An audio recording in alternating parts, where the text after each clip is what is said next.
大爷，您来啦！你是谁啊？我的玉儿呢？我就是您的玉儿啊！你是玉儿？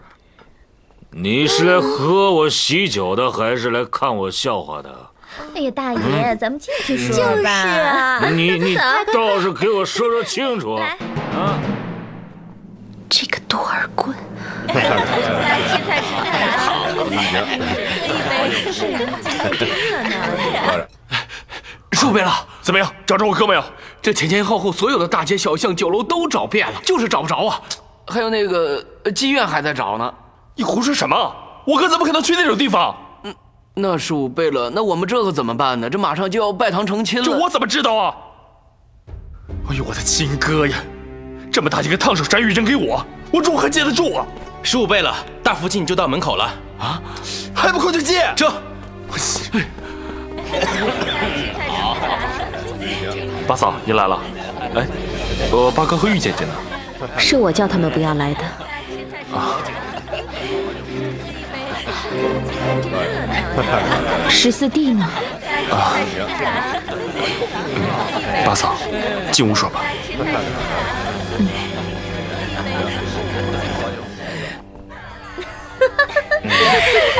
这是哪儿啊？坐。我的玉儿呢？着什么急呀？玉儿，我在这里，等会儿会好好伺候您。这位大爷，今晚是我的，不许跟我争。红玉儿，凭什么呀？这位大爷一看就是有钱的主，你休想独占。凭我叫红玉儿，赶快走，别耽误了我们等繁花烛夜。臭美的你，走。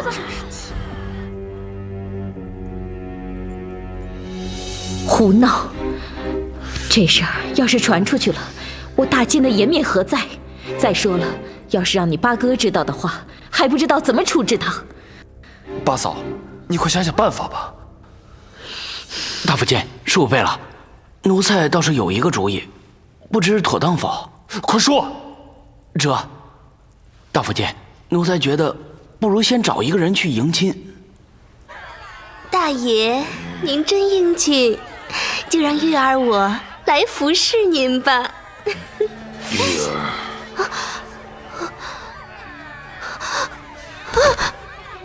他是我的人，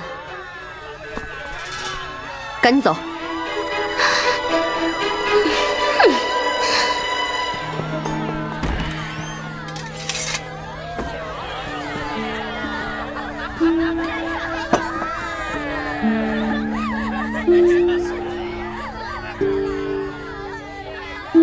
玉儿，我不要修罗公主，我只要你。 多尔衮，你真是没出息！那个大玉儿为了皇太极，连命都不要，你还惦记她做什么？多尔衮，多尔衮，玉儿，玉儿，你别走，玉儿，你别走。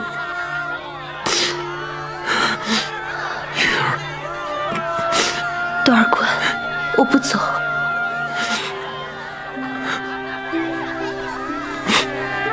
玉儿，新郎新娘到！来了。奇怪，这怎么回事？从来没见过这样。就是啊。哎，新郎怎么这么气派了？就是诸位，安静一下，大家听我说，是这样的，近几日我们的新郎官偶感风寒，他也是怕传染给大家，所以蒙面，还请大家见谅啊！大家见谅啊！原来是这样，这怕是啊，新郎到底是怎么了呀？这新郎怎么了？是吧？哎呀！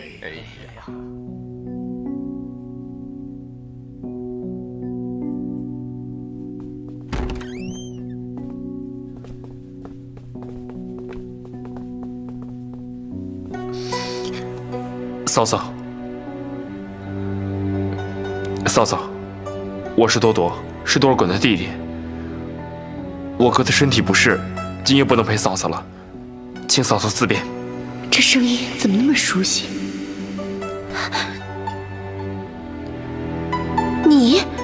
你不是白天来接我的吗？我看你身体好好的，你哪里不舒服呀？嫂嫂，白天我是替我哥接亲，还请嫂子恕罪。怎么回事啊？我实话跟你说了吧，我哥他不见了。父亲，是这样的，我家14贝勒临时有点事儿要处理，暂时回不来。对，请您宽心。办什么事？有什么事比成亲更重要？我看你们根本就没把我放在眼里，没有把我们修罗放在眼里。哎，嫂嫂，你别误会啊，我哥他没这个意思，我哥他真是有事在身。真的，请嫂嫂见谅。时候不早了，还请嫂嫂早点歇息吧。来人，好好照顾福晋。是。嫂嫂，多多告辞。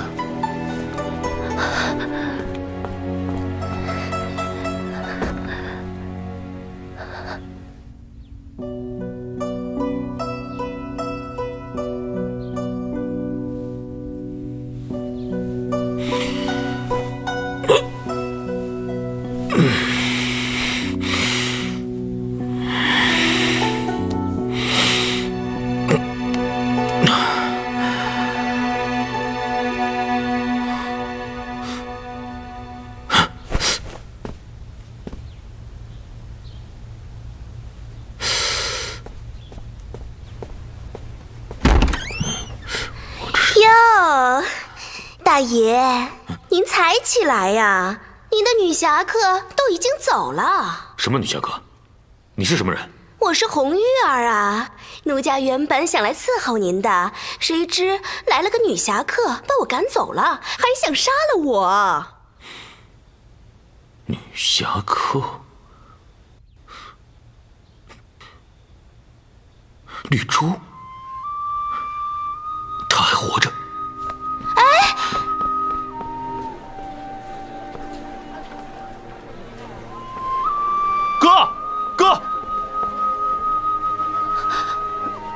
哥，你昨晚去哪儿了？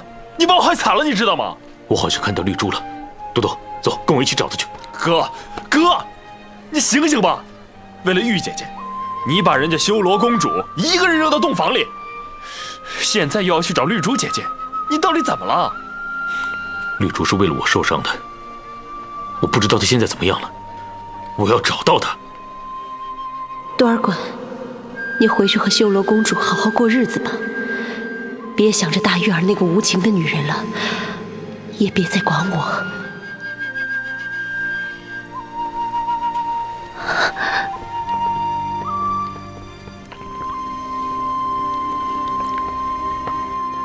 大汗，多尔衮的婚礼还顺利吗？还蛮顺利的。真的？听说新娘子可漂亮了，有知书达理。玉儿说的没错，新娘子还说了，过几日啊，她要来给大汗请安。这个多尔衮还真有福气。之前多尔衮还不愿意呢。这下好了，大汗也放心了，不是吗？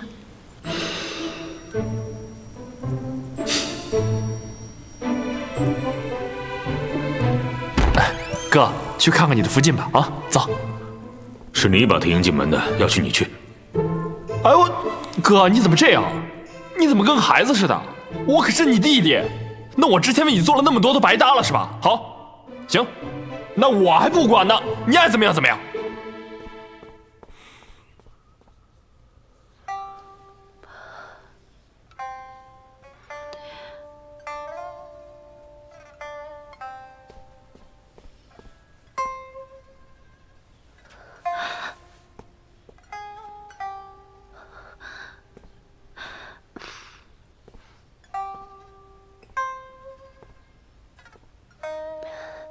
你就是我的福晋。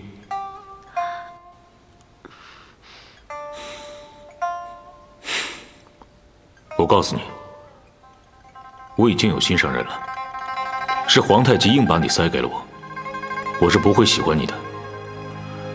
如果你听话，就在我府上好好待着；如果你闹腾，我就派人送你回修罗去。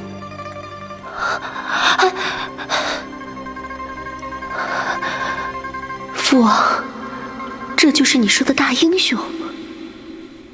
大汗胸襟广阔，不计前嫌，打败强敌察哈尔，使我漠南众部落从林丹汗的铁骑下挣脱出来。我莫日根感激不尽，现率族人归附党金。都起来吧。是。从今往后，卡尔喀和大金就是一家人了。大汗英明，塔尔喀部愿听从大汗谕旨，服从调配。察哈尔之祸已除，但是林丹汗曾经是草原的霸主，势力尚存，卷土重来很有可能。你们绝不可以麻痹大意。明白。鉴于蒙古的局势，也鉴于大金和蒙古利益攸关，我打算建立蒙古八旗，以便整顿松散的军事力量，团结蒙古各部，辅佐我大金，征讨祸乱，鼎治天下。卡尔喀部愿听从大汗谕旨。之前乌吉叶特、巴月特、翁吉次特3部都被察哈尔吞并，现在都已经独立出来了，全都划归卡尔喀部。将来建立蒙古八旗，就从他们开始。是。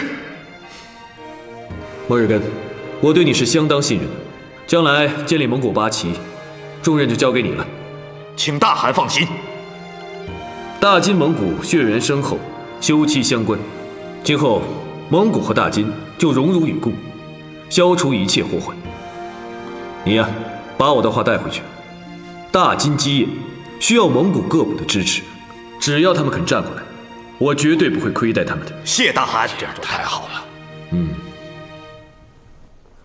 烦请禀报大福晋和侧福晋，大汗恩准莫日根来拜见。贝勒，请稍后。大福晋，莫日根贝勒求见。请他过来吧。是。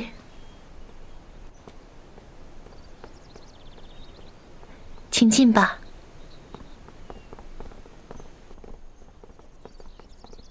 卡尔喀部莫日根拜见大福晋、侧福晋，万福金安。都是一家人，哪有这么多礼？快起来吧。谢大福晋、侧福晋。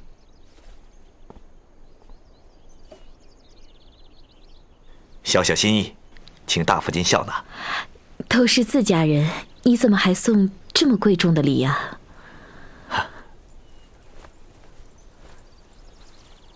都是一些我们蒙古的特产，希望大福晋不要嫌弃。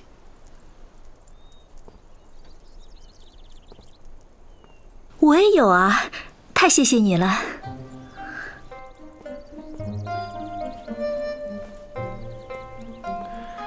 久闻大福晋端庄贤淑，侧福晋文武双全，智慧超群。今日闻见，莫日根佩服。莫日根，你今日来找我们，又送这么贵重的礼，若是有事，不妨直说。事情对2位福晋来说倒也是小事，但对莫日根来说，那是天大的事。怎么，我们大汗的汉化政策，倒影响到你们卡尔喀了？汉化政策，请侧福晋指教。莫日根，你是蒙古人，说话拐弯抹角的，像个汉儒，快直说吧。我想请2位福晋跟大汗说说，将多罗郡主许配于我。多罗，她可是七贝勒的女儿，你这么大的胆子，她可是我们大金的第1大美女，听说还是第1烈女呢。你驾驭得了吗？只要大汗赐婚，多罗郡主进了我莫日根的家门，要打要骂，随他就是了。这像是你一个贝勒说的话吗？姑姑，您看莫日根都肯为多罗这么做了，要不您就成全他们吧。那好吧，大金和蒙古联姻，怎么说都是好事，那我就答应你吧。谢大福晋、侧福晋，快起来吧。老七，老七，哎呀，真是风水轮流转呢。想当年，察哈尔称霸蒙古的时候，哼，这个莫日根有林南汗撑腰，根本就没把他们放在眼里。哼，瞧他那副龟孙样，现在就是让他舔皇太极的鞋底儿，我看他也会乖乖的爬上去。老七，怎么着？这仇人相见，分外眼红了吧你？眼红有什么用？那莫日根小子现在风光的很呢，听说这会儿啊，他又去讨好科尔沁那2个女人去了。可惜了你那半肚子肠子，白白就让莫日根给砍了。齐贝勒，齐贝勒，哈哈，原来是我们未来的蒙巴旗旗主啊！二贝勒见笑了，以后大家都是一家人了，还望诸位贝勒多多教诲。不敢当，莫贝勒现在可是大汗眼前的红人啊！那是大汗厚爱。诸位贝勒，之前莫日根多有得罪，还望见谅。你不说倒也罢了，你一说，我满腔子的火又起来了。莫贝勒，你没忘了吧？图莫特一战，你差点把我们家老七送去见阎王了。我愧对齐贝勒。哎呀，过去的事情就算了吧。战场上打仗，刀枪不长眼啊，有死有伤是难免的吗？啊，你破肚开膛试试。这老七脾气还不小啊！走。齐贝勒，你跟着我干嘛？多罗郡主最近还好吗？你给我听好了，别打我女儿的主意！哼！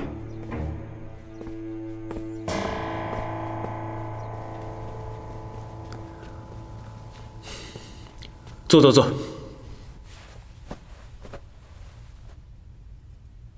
哎，老七怎么没来？啊，我也不知道。不是说过晚上有宴请的吗？龙哥，你去看看怎么回事。正。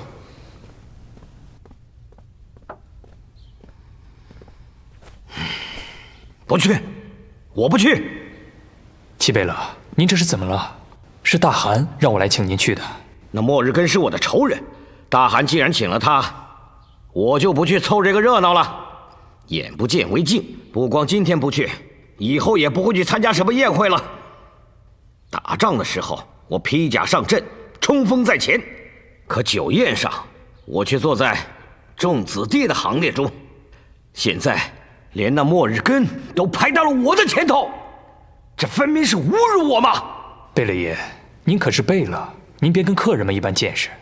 那莫日根现在也是贝勒了，我是大汗的亲哥哥，大汗瞧不上我也就算了，这回倒好，把我的仇人捧到我的头上去了，这什么意思啊？啊！你去跟大汗说，我没衣服穿，出不了门，去了也是给大金丢脸。大汗，臣斗胆有一事请求。说。臣想请大汗赐婚。好啊，大金与蒙古姻亲已久，血脉相通，这是亲上加亲的事情，我同意。恳请大汗将7贝勒的多罗郡主许配于我。哎，我说这蒙古贝勒没吃错药吧？看样子还真卯上了。大福晋也把这事告诉我了。看来这小子啊，花了不少功夫啊。7贝勒不在，也不知道我能不能做这个主恩。我知道大金有祖训，宗室王公子女的婚配不得由父母自作主张，皆由大汗大福晋指定。我是真心爱慕多罗郡主，诚心请婚，望大汗成全。好，我答应你，就将多罗郡主许配于你。谢大汗。开玩笑，把多罗嫁给那个蒙古人，不嫁，坚决不嫁。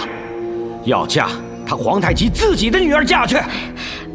贝勒爷，您别这么生气，小心自己的身体啊！我的身体就是末日根那小子砍出来的，我差点死在他手上。我跟他有不共戴天之仇，想娶我的女儿，做梦去吧！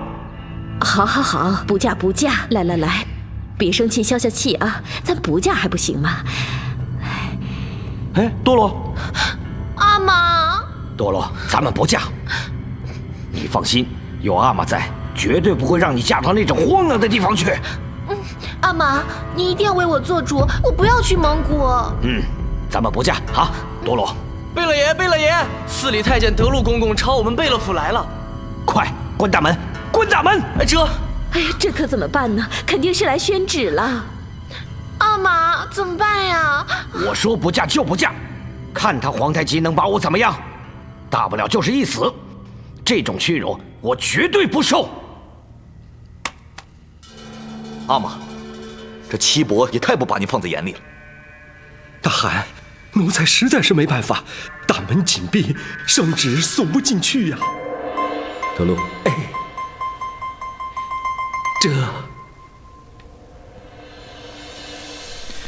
阿玛，都是您平日太宽容了，谋逆的不杀，做对的不杀，一个个宠的胆子都养肥了。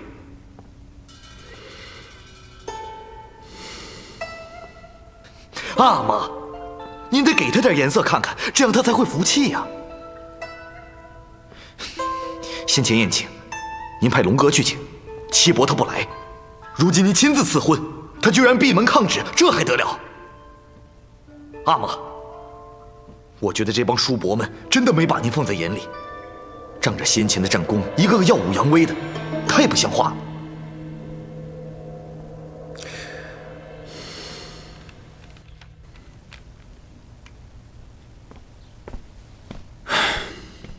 大汗，玉儿，大汗怎么了？有什么烦心事吗？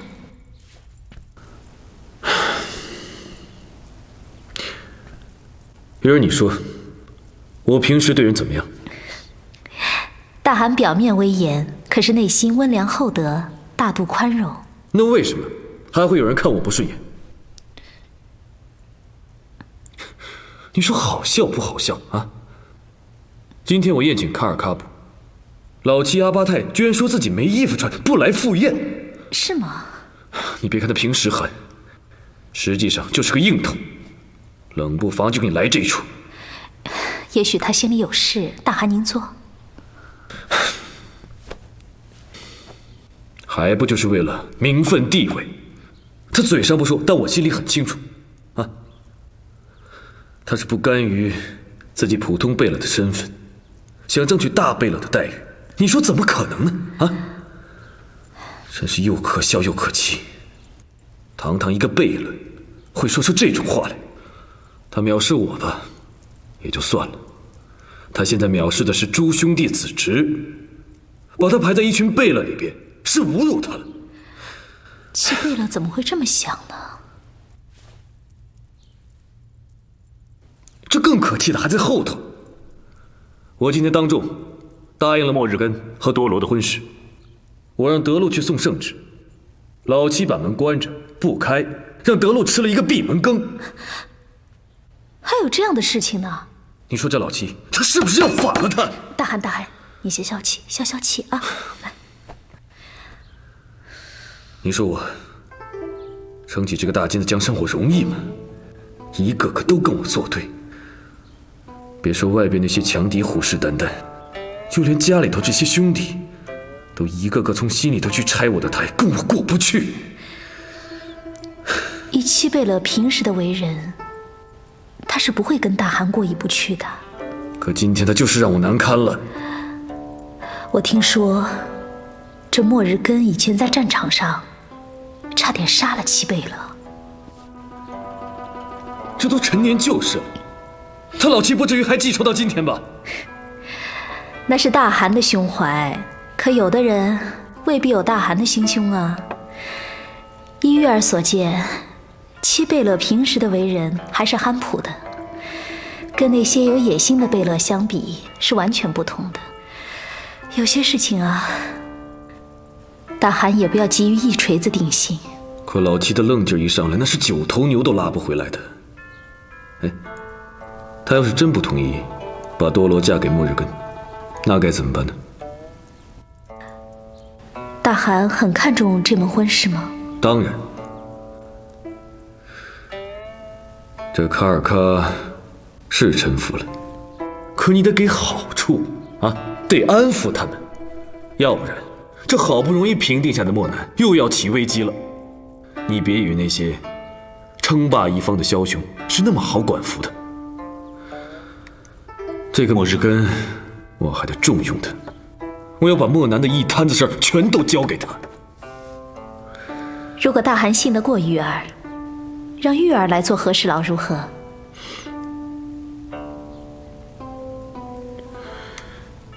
好啊，你一向点子多，这事交给你啊，我倒还放心了。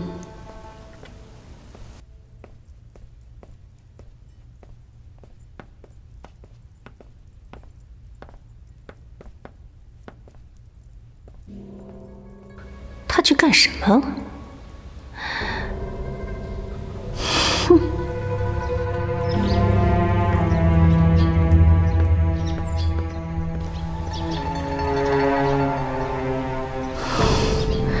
这个小狐狸精，原来上这儿来了！哼，看我怎么整死你！哼！侧福晋，你怎么来了？七贝勒，大汗听说你没有像样的礼服穿，所以特意差我送了2套来。这，七贝勒，你说的对，衣着虽小，可是代表了国之礼仪。大汗平时事务太多，有些地方想得不够周到，关怀的也不够，还望七贝勒您多多体谅。我哪敢呢？大汗是最重兄弟情谊的，虽然登了汗位，可他心中从来没有忘记过兄弟之间的情分。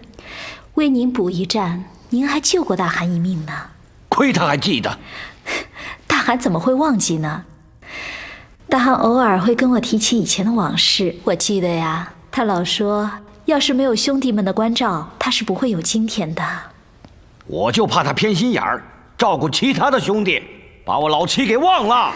谁忠心耿耿，谁怠慢不力，大汗心里头非常清楚。要不然怎么会让我来给你送衣服呢？这衣服虽微，可毕竟代表着大汗的一片心意啊。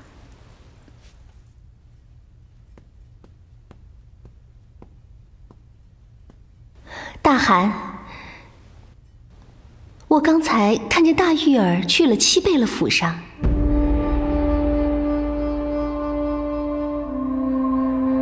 你整日盯着玉儿干什么？你是不是觉得我不够烦？一天到晚要惹是生非。大汗，不是我惹是生非，是您的大玉儿叫人不得安生。我看她眉眼含笑地捧了几件衣服去，不知道是要去讨好哪位贝勒爷呢，还是哪位贝勒爷的福晋呢？胡闹！大汗，我可是亲眼所见呢，若有半句假话，任凭您处置。行了，你先下去。是。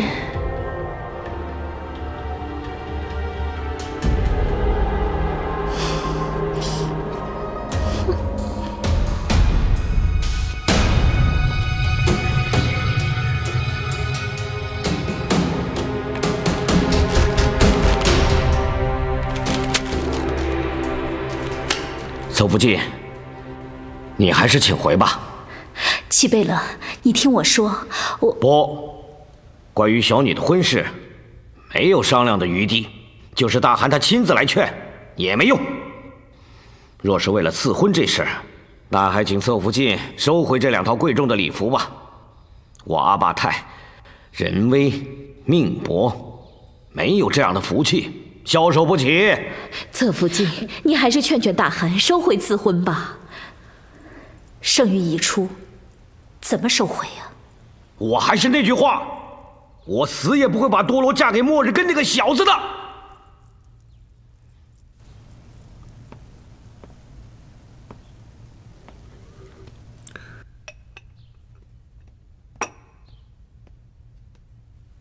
去齐贝勒府上了。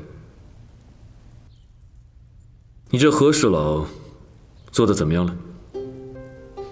送他的衣服，他也不收。他到底什么态度？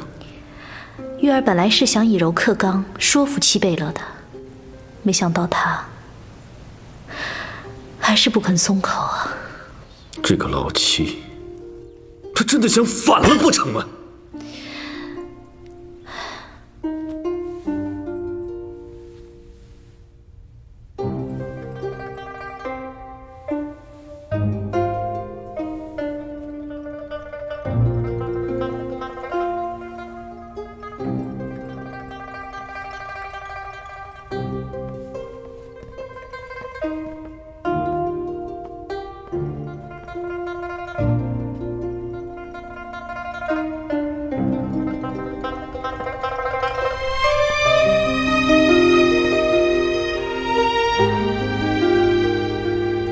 哥哥，我先出去了。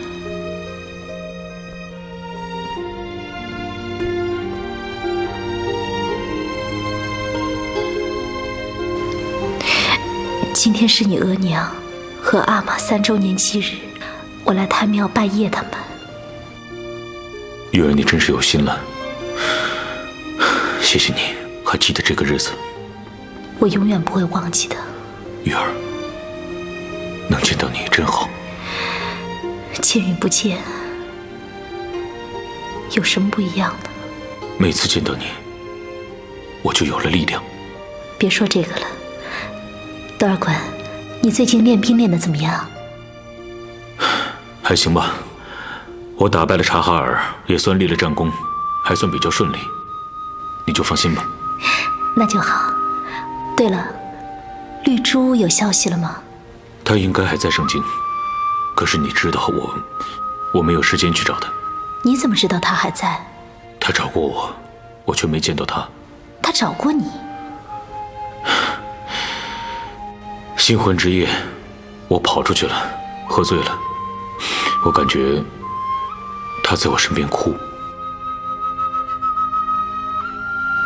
其实我看得出来，绿珠喜欢你。在我的心里，永远只有你一个。别这样。对了，绿珠你要多留意，他报仇之心还没死。哎，月儿，你不急着回去吧？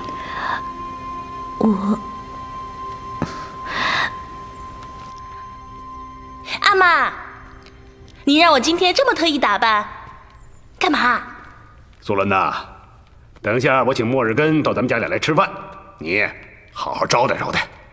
不是有额娘吗？你不想嫁一个有出息的夫君，将来能飞黄腾达吗？当然了，这还用说。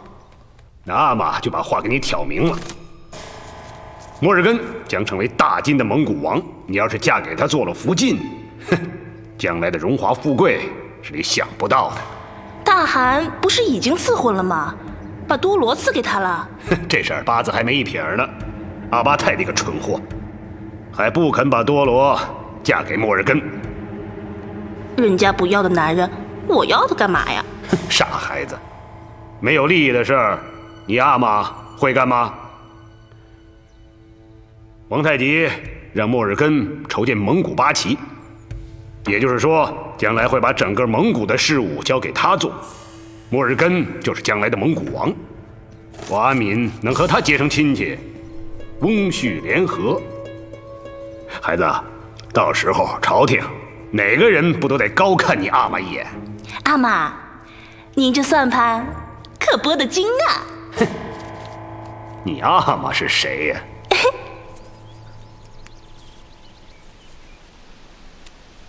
多多尔衮，新娘子对你好吗？我不知道，我又没搭理她。多尔衮，你别这样。女人娶进门是用来疼的，而且我听说新娘子可漂亮了。在我眼里，你才是最美的。你这是何苦呢？别提她了。你要是不说她，我都忘了家里还有这个人。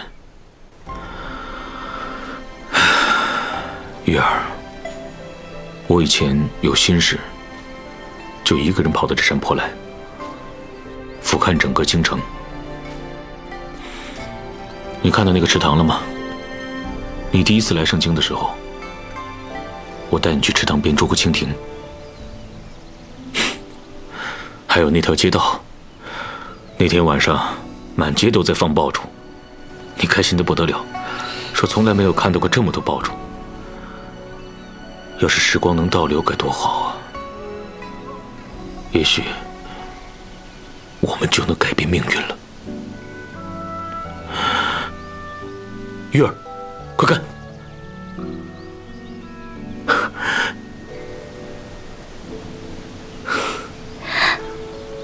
你说过你喜欢鹰，你常常把自己想成是天上自由飞翔的鹰，而我也说过，如果你是鹰，那我就是草原上奔腾的骏马，因为骏马永远跟着鹰奔跑，一直跑到天涯海角。多尔衮，现在你已经有福晋了，好好对你的福晋。他背井离乡嫁给你，你是他唯一的希望。我说了，我跟他只是政治婚姻。我和你八哥何尝不是呢？可是这是命，我们无法抗拒。我多尔衮从不信命，不信将带来灾难。多尔衮，你忘了我吧。不，不可能。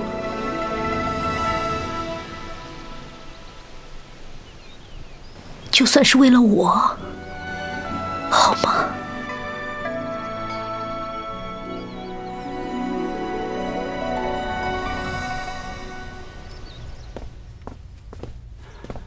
莫贝勒，远道而来，我阿敏要好好尽一尽地主之谊呀，请。二贝勒，您真是太客气了。嘿嘿，来坐。苏伦娜，倒酒。武额娘今天不舒服，所以叫我来添酒。哦，福晋要紧吗？没事儿，头疼，人老了，毛病多。哦，没事就好。来喝。莫贝勒，尝尝这个马奶酒。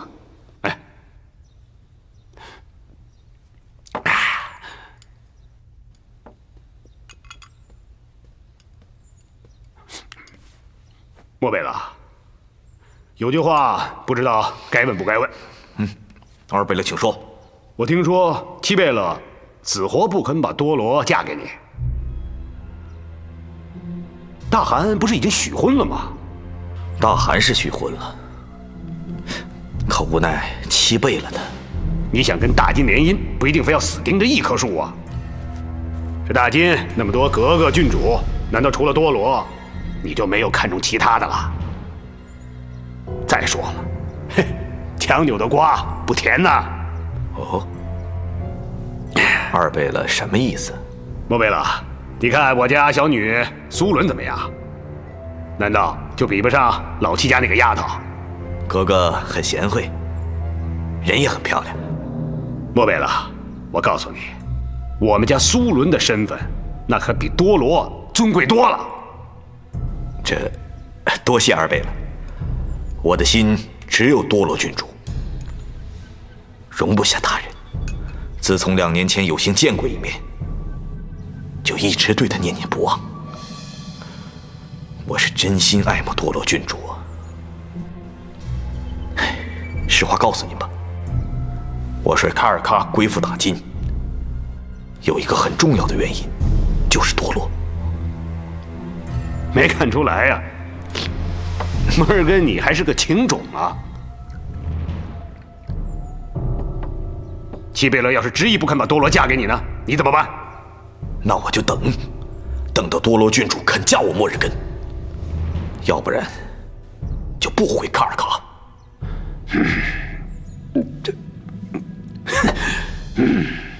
多罗一日不嫁，末日根就一日不走。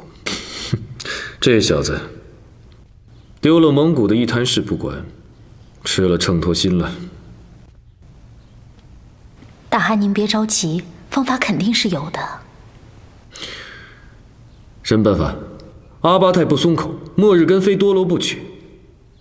你让我怎么办？这七贝勒也太倔了。我看呢，他是有意在跟我抬杠。我看出来了，这只有一半是冲着末日根的。他呢是在要挟我，想要我封他做大贝勒。这怎么行啊？当然不行。要开了这个坏头，以后这些王亲贵戚个个都学样啊！遇到什么事都来要挟我，要求加官进爵，这朝堂不乱了？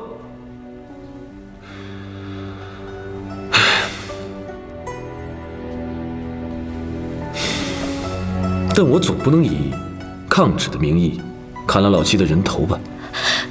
大汗不要，你们是兄弟，如同手足啊。是啊，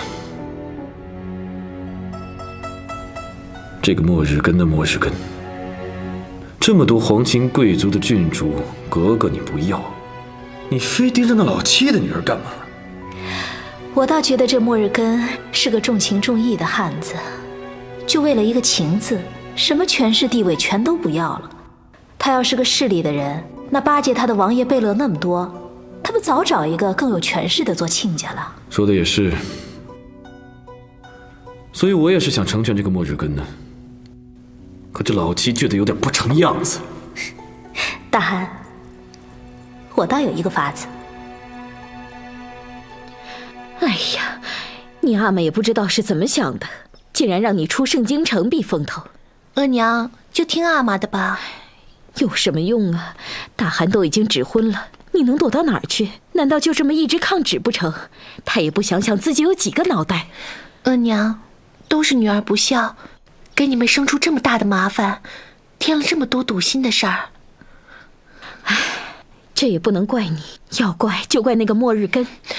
额娘，我这一辈子都不要嫁了，就留在你和阿玛的身边。那个蒙古的末日根，他是阿玛的仇人，就是我的仇人。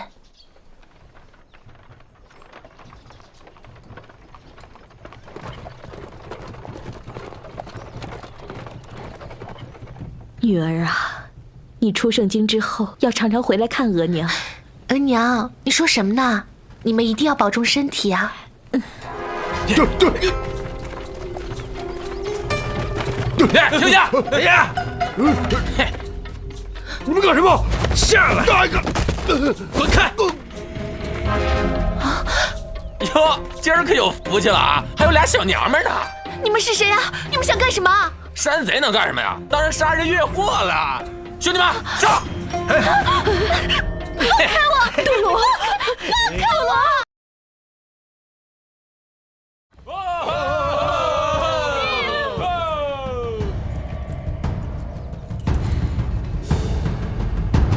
兄弟们，咱们跑太夫去！多罗，大汗，你等等，我去看看。这，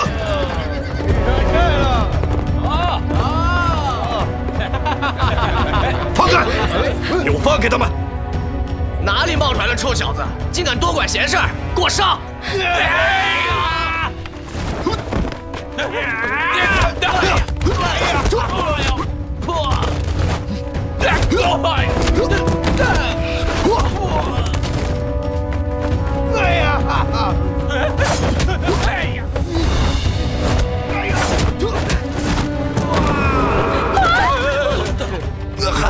多罗，放开我！放开我！救命啊！对呀，多罗，你没事吧？没事。小心！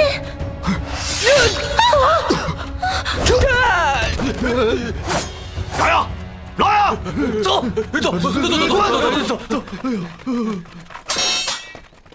多罗，你没事吧？没事，谢谢英雄相救。大汗，你们怎么在这儿啊？多谢大汗救命之恩。不用谢我，是末日根救了你们。末日根，你就是末日根？是啊，我跟末日根刚好打猎经过这里，要不是末日根赶来救你们，多罗，你跟你额娘不知道会怎么样啊。多谢莫贝勒。夫君您别这样，末日根承受不起。你的伤要不要紧呢？没事。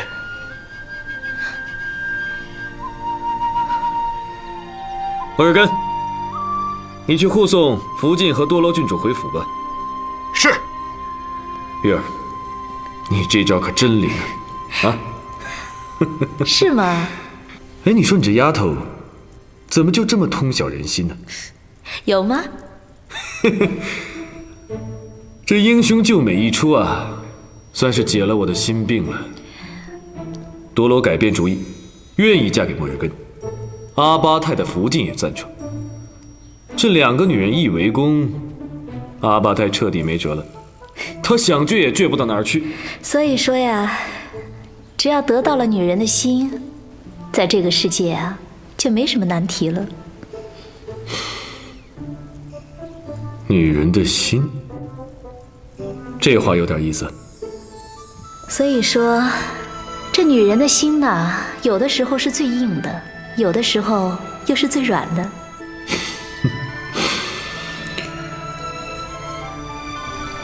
那你的呢？我的，大汗难道不知道吗？你呀，聪明绝顶一女子。有时候我觉得吧，你比水还柔；有时候我又觉得，怎么？比石头还硬。怎么可能？你顶我的时候，啊，可是跟毛头一样锋利。这别人一见我瞪眼睛，都不敢作声了。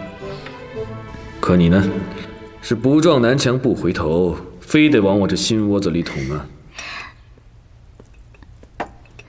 玉儿哪敢呢？玉儿，现在我大金2亿的威胁终于解除了，我这心里高兴啊！等末日根一回去，蒙古也就没问题了。你知不知道我接下来想做什么？大汗的雄心，岂是玉儿能随意揣测的？再说了，大汗的雄心早已昭告天下，哪还需要玉儿来猜测？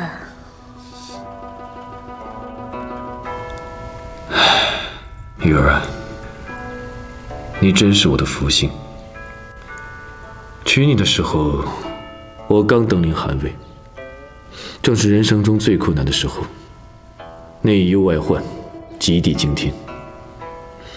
这3年呢，有你陪伴，我一路走过来，拔钉抽屑，才开创了今天的局面。大汗，这跟玉儿有什么关系啊？这都是您一个人艰苦奋斗出来的。再说了，我一个女人家，无非在后宫绣绣花、缝缝衣服，哪有什么能替您分担的？你就别谦虚了啊！这么多奏章，要不是你帮我，我不得累个半死。大汗又取笑我了。真的，你要是一个男人，我就带着你金戈铁马，一路打下去，入主中原。好，以后无论大汗在哪儿，玉儿都跟着你。那你就赶紧给我生一窝子小阿哥出来，等我打下中原，再回来接你们母子。还有姑姑呢？全都接走。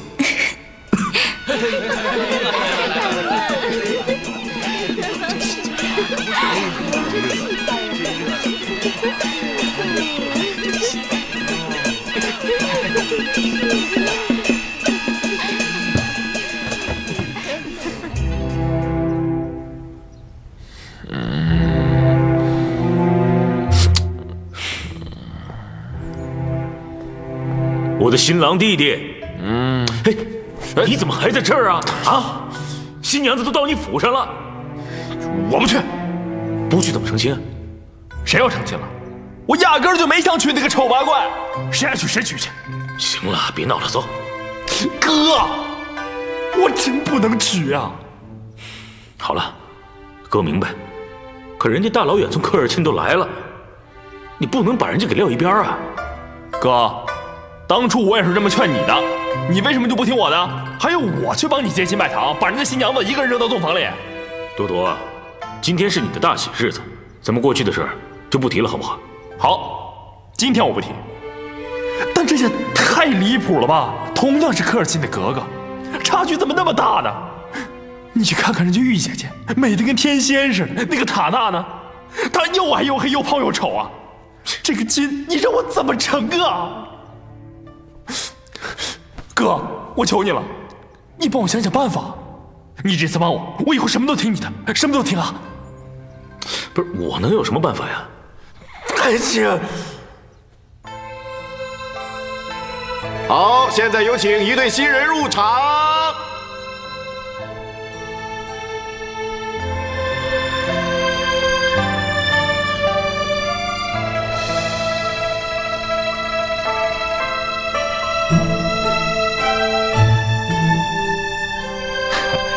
好，现在有请一对新人转身，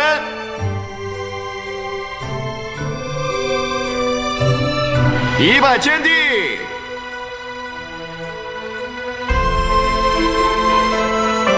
再转身，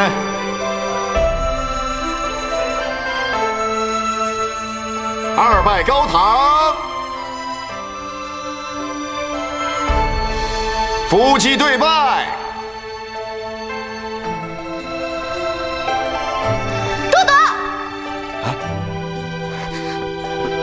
满月，你这个负心汉！你干什么呀？多多，你混蛋！我会恨你一辈子的。这我有什么办法？不是你阿玛指的婚吗？你要是不想结，你可以走啊！要活一起活，不能活一起死。多多，你跟我走，现在就跟我走。这是我的男人，你干嘛呀？哟，你男人？你一个姑娘家，知不知羞啊？我不知羞，我是他明媒正娶的，这么多人都看着呢。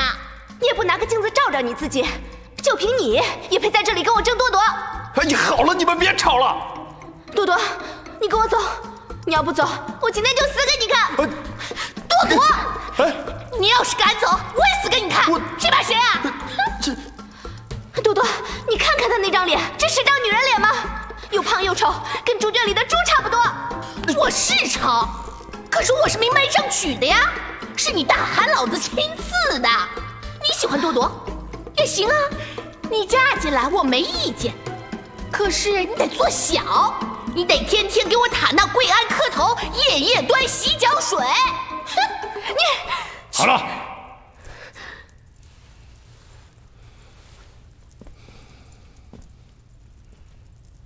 满月哥哥，今天是他们成亲的日子，别闹了。把他拉下去。主子，咱们还是别闹了，我就要闹，我就要闹。满月，多多，你个没良心的！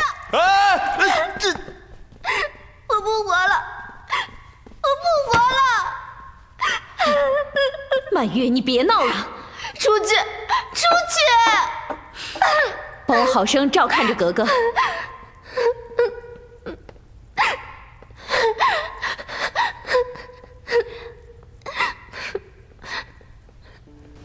苏沫儿，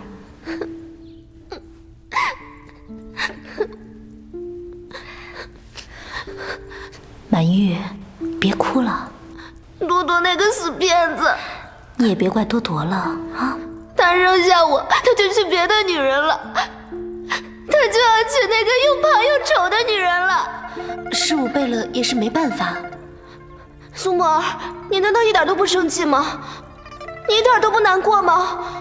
你就眼睁睁的看着多多跟别的女人成亲吗？满玉，苏沫儿，你告诉我，我这心都快碎了，你怎么一点反应都没有啊？多多跟我说过，他也喜欢你的，他都说了要娶你做侧福晋了。我只是个丫鬟，我不配。那你就是从来都没有爱过多多了？不是啊。好了，你就别再说了。多多有自己的难处，就别再给他添堵了。你们也不愿意让自己的心上人更加难过吧？侧福晋，我该怎么办？满玉，你要坚强，再难的难关都要跨过去，知道吗？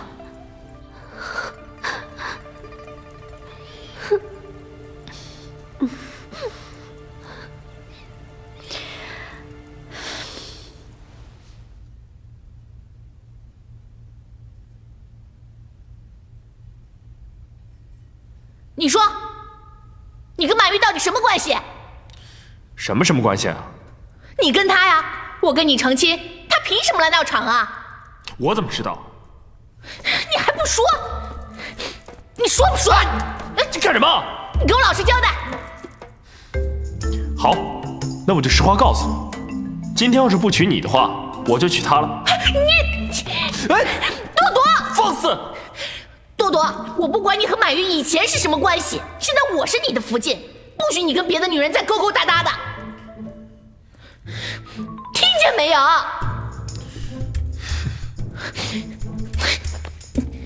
你答不答应？你不答应我就刺下去，我死给你看！你答不答应？我真的刺下去了啊！哎，行，得，我答应你。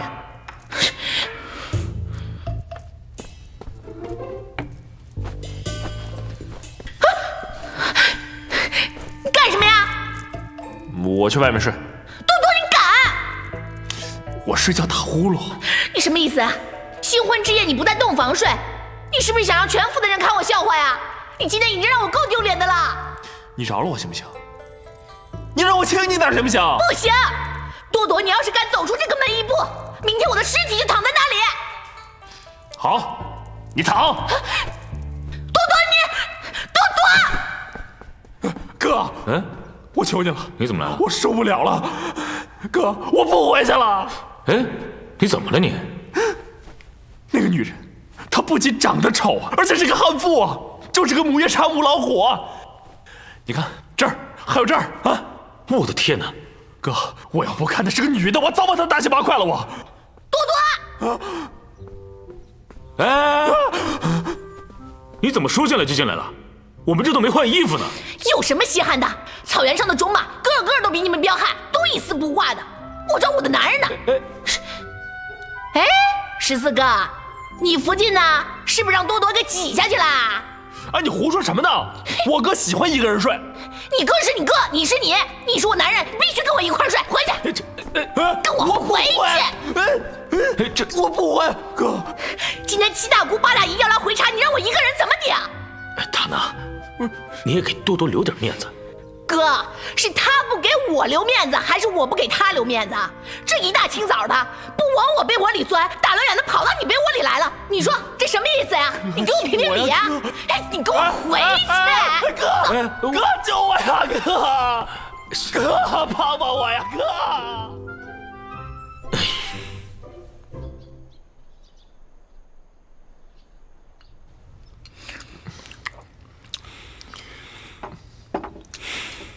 我吃好了，你们吃吧。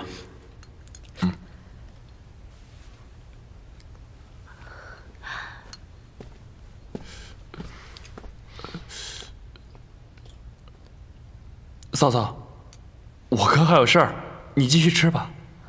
我也吃好了，你们慢吃。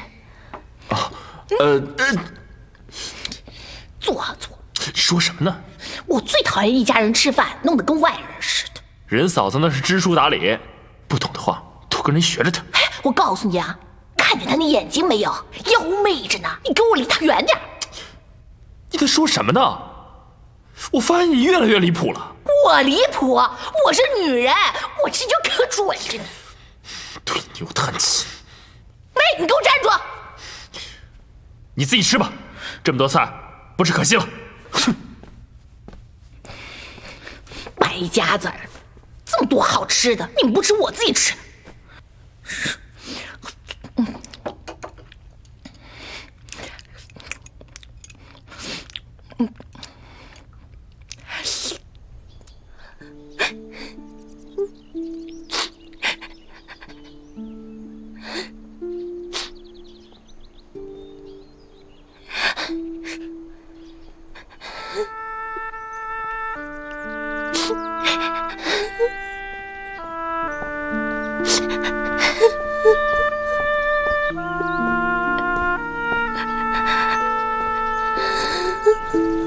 嫂嫂，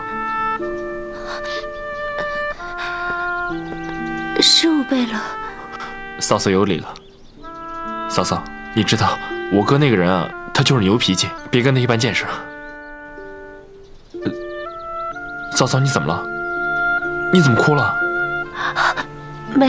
没什么。嫂嫂，其实我都能看出来，多多知道你心里苦，可是我哥，他心里也苦。嫂嫂，哎，嫂嫂，怎么了？没事吧？我有点不舒服。让我靠一下吧。多多啊，好啊，我就知道不对劲儿。大白天的，你们在这偷情！你别瞎说，你知道怎么回事？我瞎说，你当我瞎了是不是啊？哎，够了！你还护着这个狐狸精！不许你侮辱嫂嫂！我侮辱她！你这个狐狸精，你在这勾引我的男人！我告诉14哥，让他休了你，滚回你娘家去！行了，别胡闹了！够了！像你这样的女人，不服从你的男人，还欺负你的男人，在我们修罗那儿，你是要被进猪笼的！你这个狐狸精，勾引我的男人还敢说我！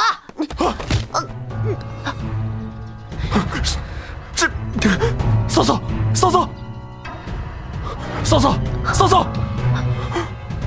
多多，谢谢你，让我感觉到在大姐最后的温暖。谢谢你，嫂嫂。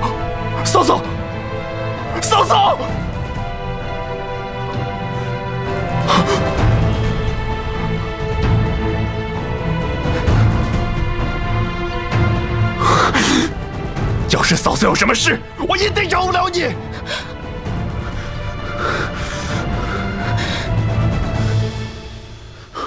嫂嫂，我是多多。嫂嫂，贝勒爷，太医来了。太医，快！啊！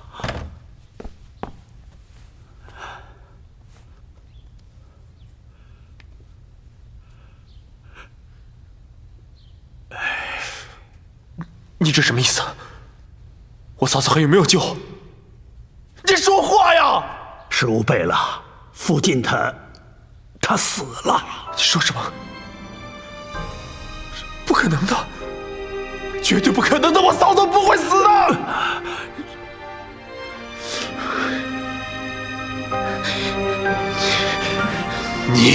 你这个泼妇，是你害死了嫂嫂！我杀了你！多多，干什么？哥，是我不好，是我害死了嫂嫂。什么？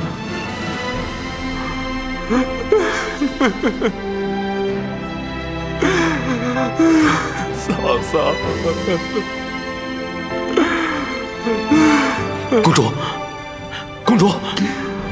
公主，14贝勒，福晋已经升天了，请节哀。这到底是怎么回事啊？太医，这边请。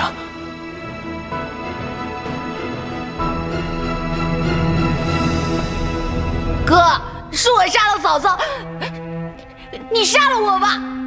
说，这是怎么回事？贝勒爷，太医那边已经打点好了，他不会说出去的。多多，你说公主怎么死的？是这个泼妇！今天下午，我看见嫂嫂一个人在那儿哭，我就过去问问嫂嫂。结果，这个泼妇她误会我和嫂嫂，她把嫂嫂推到假山上。是他打我，我才……你给我住嘴！好了，你们别吵了。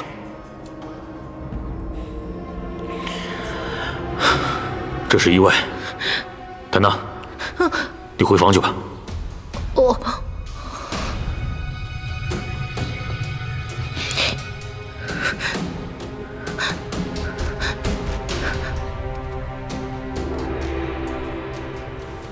都是我害了他。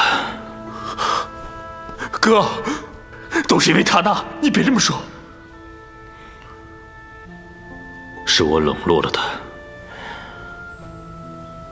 他才伤心的。两位贝勒爷，你们看福晋这事情该怎么处置啊？杀人偿命。明天一早，我就把塔娜送到衙门，然后我……十五贝勒，此事万万不可呀！不能让外人知道这件事，更不能让大汗、大福晋知道这件事。如果让大汗和大福晋知道这件事情，不但我们没办法跟他们解释，而且对14贝勒、15贝勒非常不利呀。那你说怎么办？为今之计，也只好先隐瞒此事，把福晋悄悄埋了。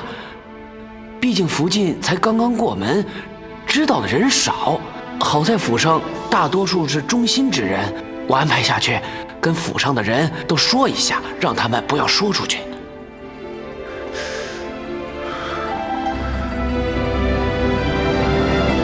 哥，你说呢？就按墓中说的办吧。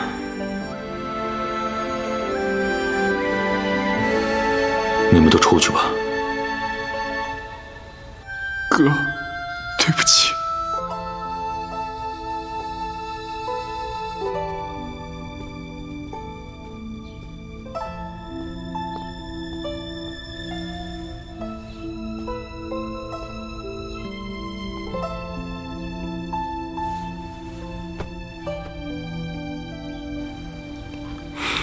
对不起，是我害了你。格格，不好了！苏沫儿，怎么了？14贝勒的福晋死了。你说的可是真的？是多多亲口告诉我的。是塔纳福晋怀疑他和多多偷情，塔纳失手把穆福晋推倒在假山上了。多多和穆福晋偷情？这怎么可能啊？那个塔纳就是个醋坛子，凡是和多多接触的女人都是他的假想敌。可怜的公主，那多尔衮呢？他心里一定不好受。14贝勒这几天把自己关在书房里，不吃不喝的。苏沫儿，你替我去看看他。14贝勒也真可怜，刚娶了福晋几天，就又成了官夫了。这大概就是命。对了，你快去跟多尔衮说，公主的死讯暂时不能公开。他们也是这么打算的。要是大汗知道真相，他那必死无疑，多尔衮兄弟就麻烦了。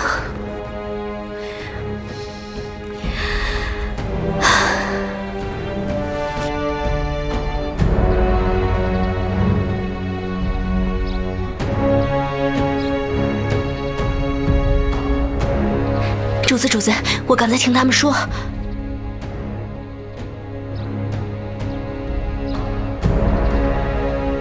可怜的公主，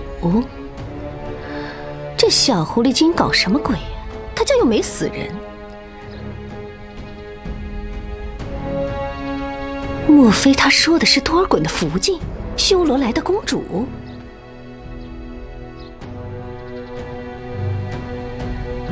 哼！大玉儿多尔衮，你们可真够狠的呀！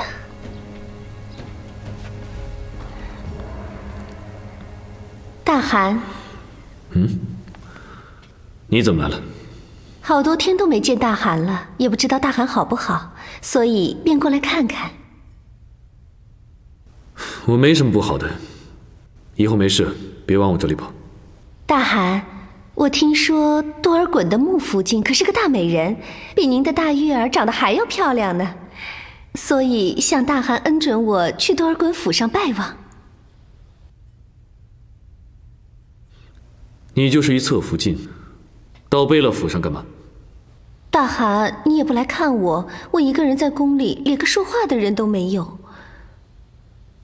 也罢，我也该请他们来宫里坐坐了。多谢大寒。先下去吧。是。大汗要宴请多尔衮和他的福晋。你紧张什么呀？我听纳木中说了，新娘子比你还要好看，吃醋了？我哪是那样的人呢，大汗？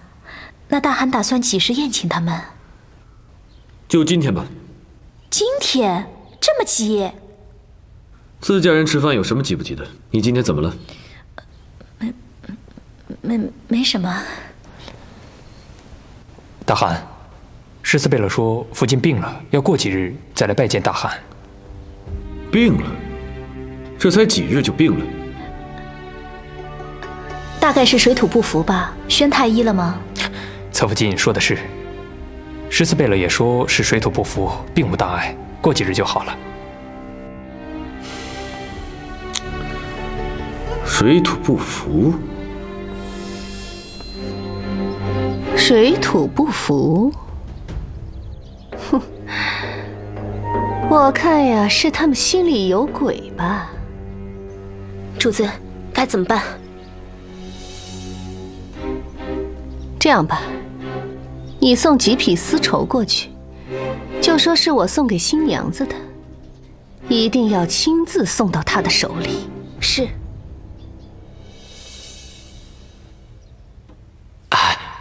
这样啊，你回去之后就说我家福晋非常感谢你家主子的关照。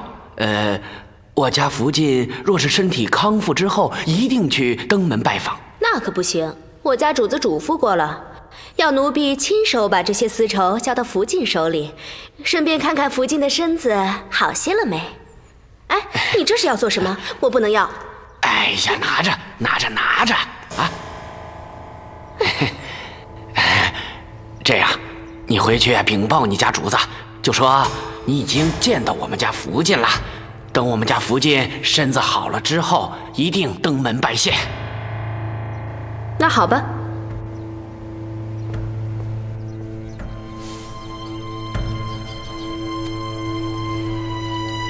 拿银子收买你，已经不是8成，恐怕是10成都有问题。你做得很好，这些都赏你了。这太珍贵了，奴婢不敢收，这是奴婢分内的事。叫你拿着就拿着，这几天把多尔衮府上给我盯紧了，一有情况立马禀报。是。纳木中给多尔衮福晋送礼，他有这么好心吗？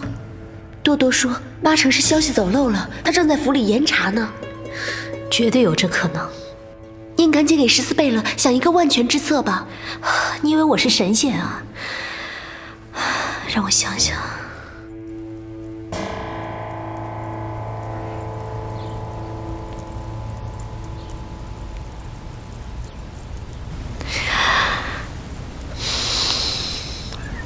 现在只能如此了。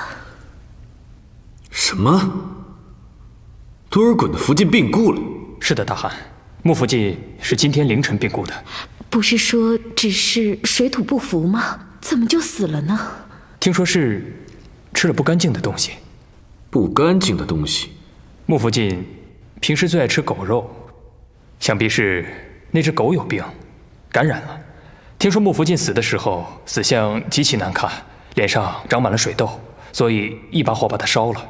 现在全府上下都在消毒。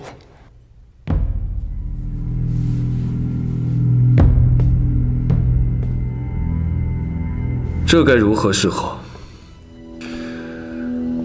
人家好好的一个公主嫁过来，没几天，这就死了。你刚说什么引起的？狗肉？是的，大汗。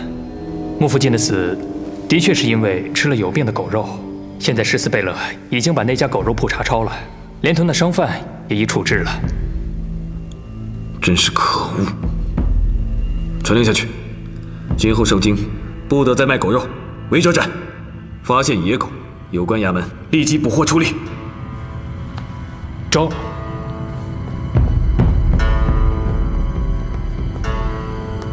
大汗，你怎么跑这儿来了？请大汗大福晋恕罪。大汗，我听说多尔衮的福晋死了。你的消息够快的呀。大汗，他死的真蹊跷呀。纳木中，你胡说什么呀？我看呢，8成是多尔衮把他给杀了，还栽赃给什么狗肉铺。我看他根本就是杀人灭口吧。我看你是疯了吧？多尔衮杀了自己的福晋？也许是逼死的，是多尔衮和大玉儿一起把那个可怜的修罗公主给逼死的。纳木中，我看呢，你是越来越不像话了。我可是有证据的。前天我去慈恩寺烧香，看到大玉儿也在。玉儿，我的宫女亲耳听到大玉儿在菩萨面前说什么可怜的公主往生、远离父母之类的话语。大汗，您那么英明，大玉儿这番话该不会是说的多尔衮的福晋吧？你说的可是真的？当然是真的了。大汗，您怎么能相信他呢？他也不是第一次诬陷和诋毁玉儿了。大汗，大玉儿说那句话的时候，我的宫女可就在她的旁边，听得清清楚楚的。你的宫女，那当然是听你的。大汗，你一定要相信我说的呀。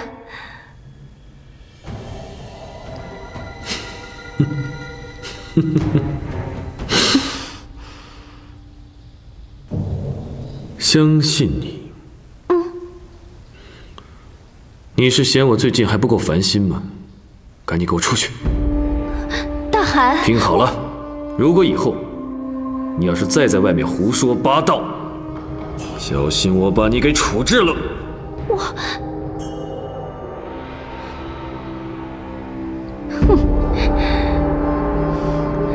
好，您要是不信我的话，将来可别后悔多尔衮和大玉儿串通起来把您给害了。大汗，算了，他就是个多事的主，你何必和他一般见识呢？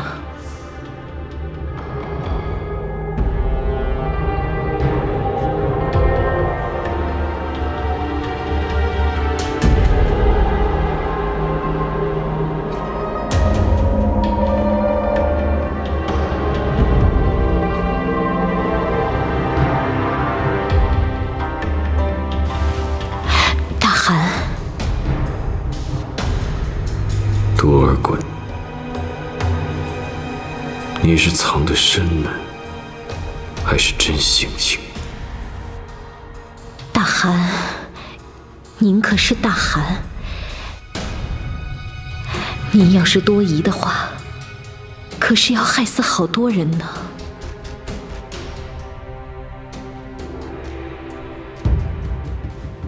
1629年，皇太极亲率八旗第一次大规模攻打明朝。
好啊，给我打，狠狠的打！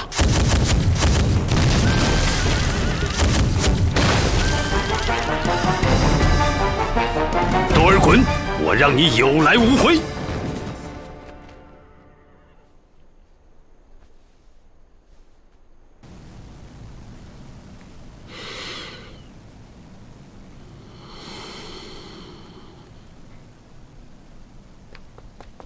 报！大林河谷，我军损失惨重。知道了，下去吧。这。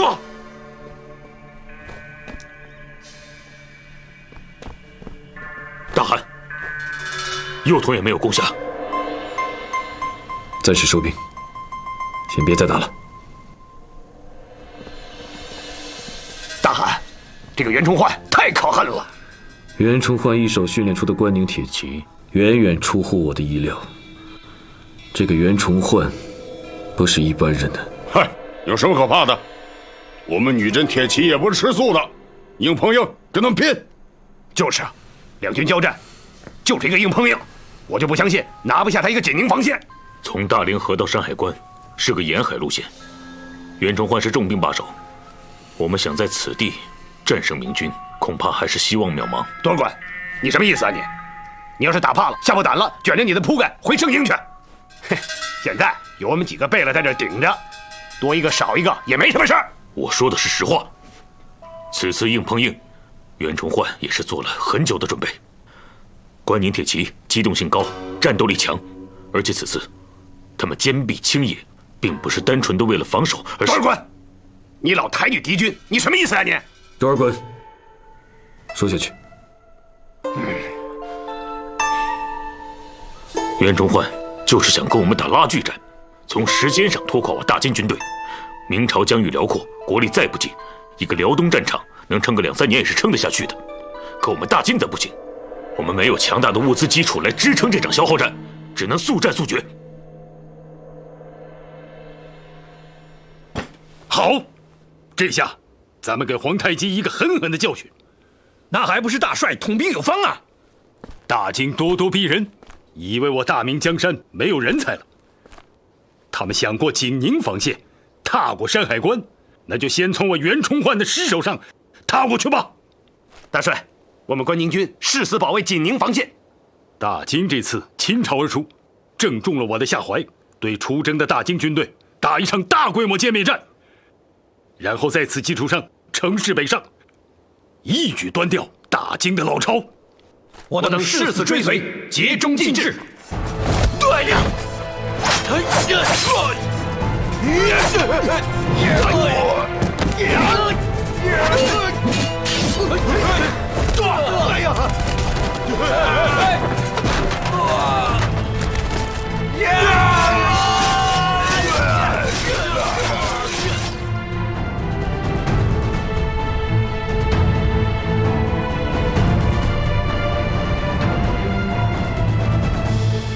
大汗，这么死磕下去不是办法，我大金的伤亡会越来越重的。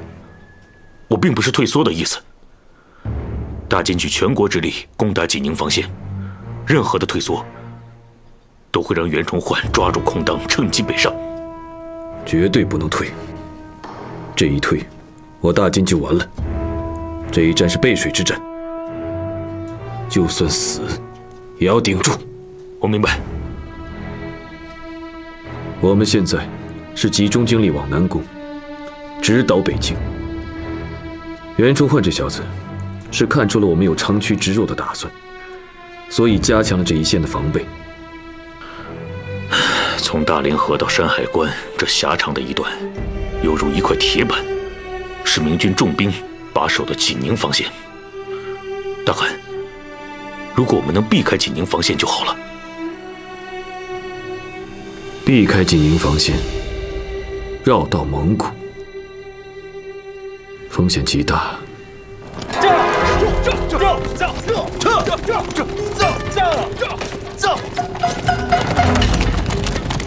什么？金军避开景宁防线，绕到蒙古？是啊，这怎么可能呢？那我们的防线白设了。大帅，那我们现在该怎么办？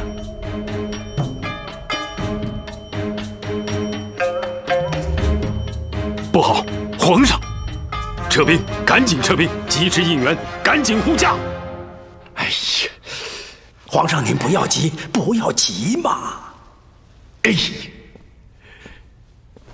这皇太极都杀上北京城了，这个袁崇焕，真让他守着辽东，让他守着辽东，他居然给丢了！哎呀，皇上，袁崇焕本来就不可靠，怎么能依靠他呢？皇上，您太信任袁崇焕了。袁崇焕居功自傲，没跟您禀报一声，就把毛文龙给宰了，这分明是藐视朝廷，藐视皇上您呐！要是毛文，报，启禀袁尚书，金兵还没抵达冀州。好，好啊！大帅，看来咱们日夜兼程赶来，还是来对了。京师总算有救了，有我袁崇焕在。他皇太极休想踏进京城一步！走！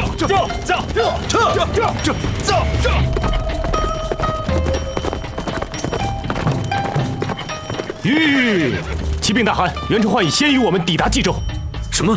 袁崇焕已经在冀州布好了防线，并且设了很多埋伏，专等我们入网。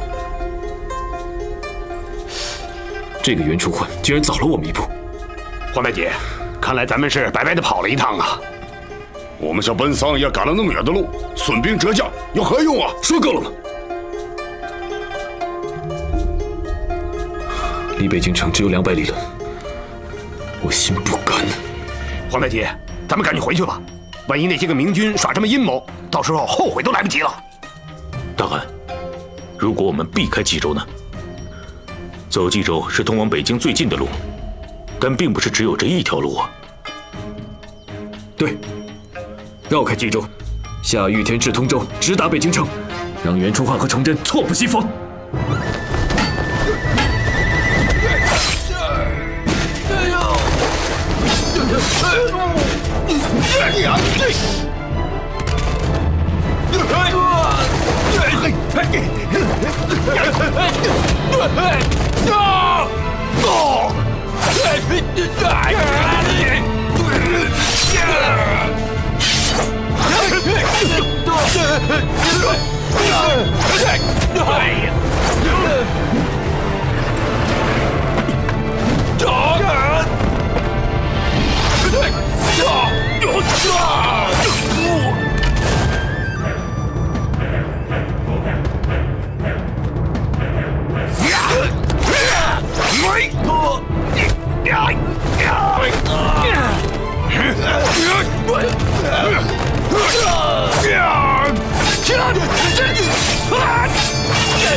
兄弟们，给我杀！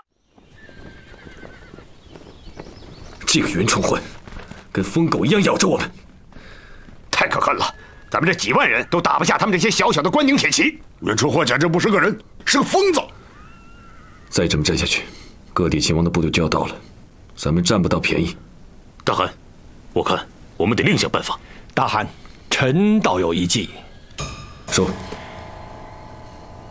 崇祯将尚方宝剑赐给袁崇焕，也就是说，他把所有的筹码都压在袁崇焕一个人身上。崇祯之所以这样做，是因为他们彼此之间完全信任。但是，这种信任如果突然没了呢？崇祯向来都是一个多疑的人。既然我们在这外部久攻不破，那就从对方内部瓦解。好。就按范先生的策略执行。上边人听着，我是兵部尚书袁崇焕，快打开城门，让我的部队进去。皇上有令，任何前王部队不得进城。你这什么意思？我只是在执行命令而已。金兵随时可能反扑，跟着部队混进城，到时你袁尚书背得起这个责任吗？尚方宝剑在此，快打开城门！部队需要休整，需要救治。我们从关外不吃不睡，连续几个昼夜赶到这里，又加上一整天的激战，已经疲惫不堪。开门！袁尚书，对不起了，皇上有令，任何兵马不得进城。我要见皇上。等你击退了金兵，守卫京师后，皇上自然会见你的。大帅，他怎么不让进城啊？肯定是皇上身边一群酒囊饭袋出的馊主意。大帅，你说你不在朝中这段时间，我看朝中这帮人肯定在你背后大放冷箭。我袁崇焕对得起天地，对得起大明，他们想整死我，没那么容易。可是我们星夜兼程赶来，我们的步兵主力已经远远被抛在后面，而我们最精锐的骑兵也有4000人掉队，我军伤亡那么大，我怕我们会顶不住啊！顶不住也得挺，人在城在，人亡城亡，不惜一切代价保卫京城，保护皇上。大汗，多尔衮，交给你一个任务。是。替我找到满柜，用这几支箭好好铐上它。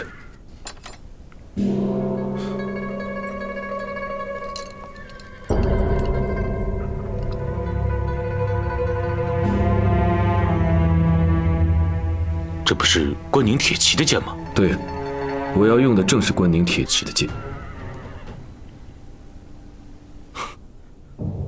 我明白了。报告元帅，山海关总兵满贵率兵前来支援。好，皇太极，今天不是你死，就是我亡。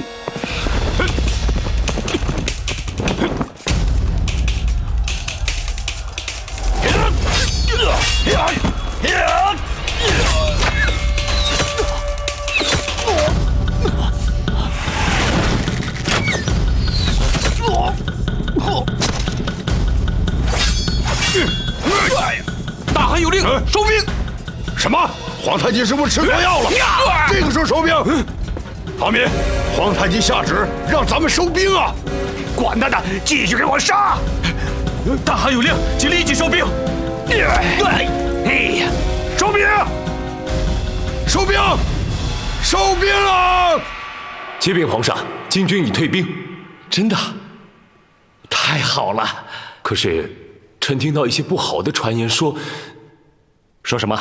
说袁崇焕与金军私下勾结，他们早有密谋，目的就是要拿下北京城。什么？臣这里还搜出来一封书信，是从俘虏的金兵手上拿到的。快呈上来！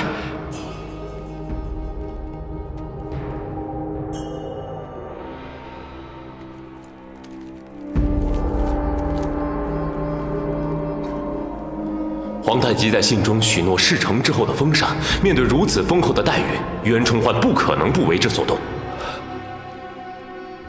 还是皇上有先见之明，不然的话，我们这些人都要被生擒了。皇上，您要息怒，这个事情光凭一封信也不能定论，您一定要查个清楚。皇上，皇上，皇上，皇上！也要替我做主啊！满清，你这是怎么了？袁崇焕那个叛徒，你看我手上的剑，都是刚从身上拔下来的，这不是金军的剑，每支剑上都刻有袁崇焕关宁军的记号。什么？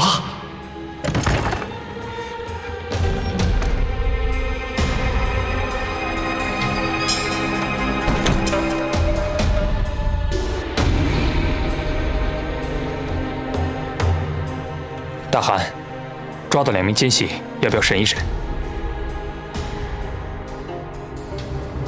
太晚了，明天再说吧。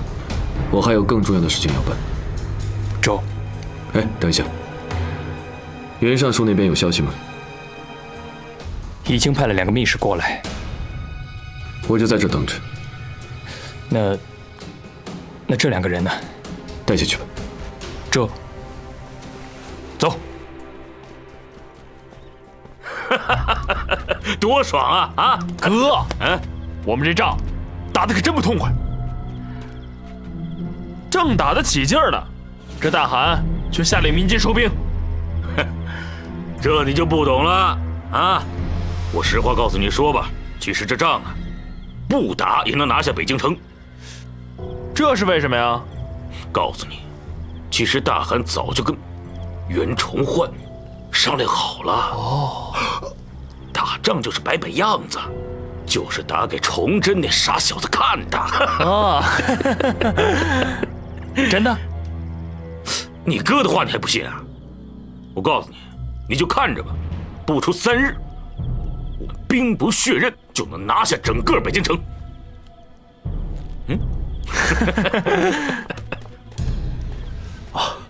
王公公，我们该怎么办啊？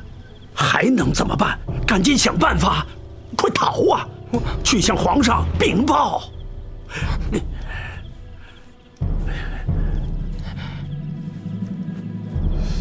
走走走。皇上，奴婢说的句句属实啊！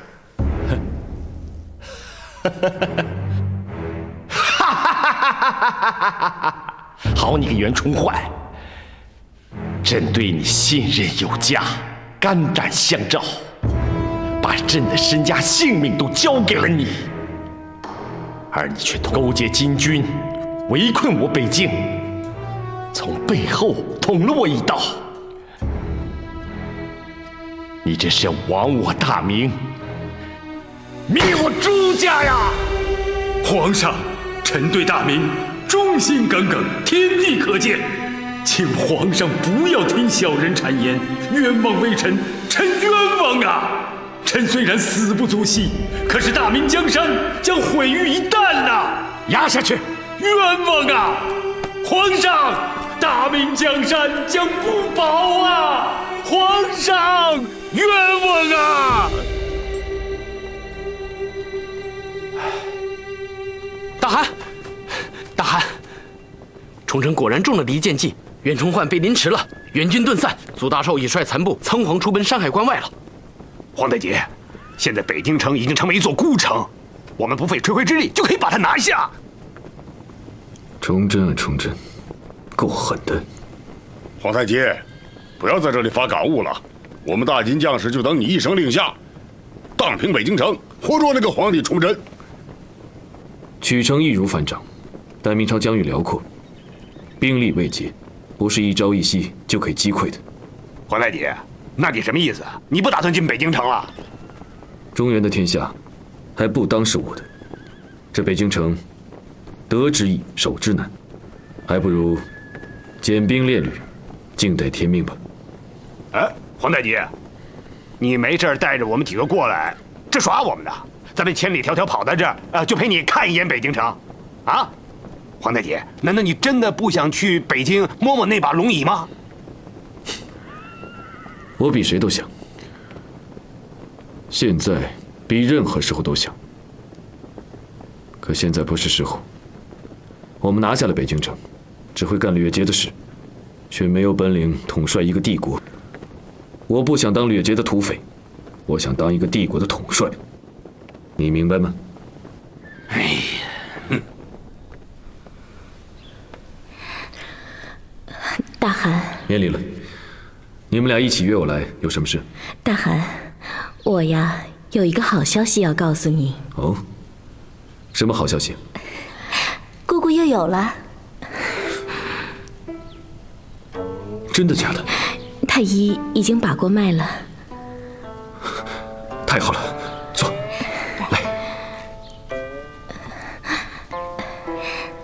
大汗，我说这一次啊，肯定是个阿哥。是阿哥，是格格，我都喜欢。上次是个格格，我希望这次能生个阿哥。好，你说是阿哥就是阿哥。哎，玉儿，从今儿起，你得经常过来陪你姑姑。玉儿她还想大汗恩准她回科尔沁省亲呢。这个时候，回科尔沁省亲？大汗，这是我的意思。玉儿嫁给大汗有3年了，也没有生个一儿半女的。我想让玉儿这一次回去祭拜一下祖先，让祖先保佑玉儿给大汗生个大胖儿子。也好。几时动身？3日后是个吉日。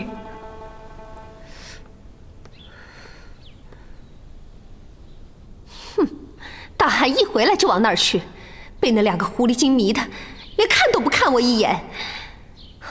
福晋，先吃饭吧。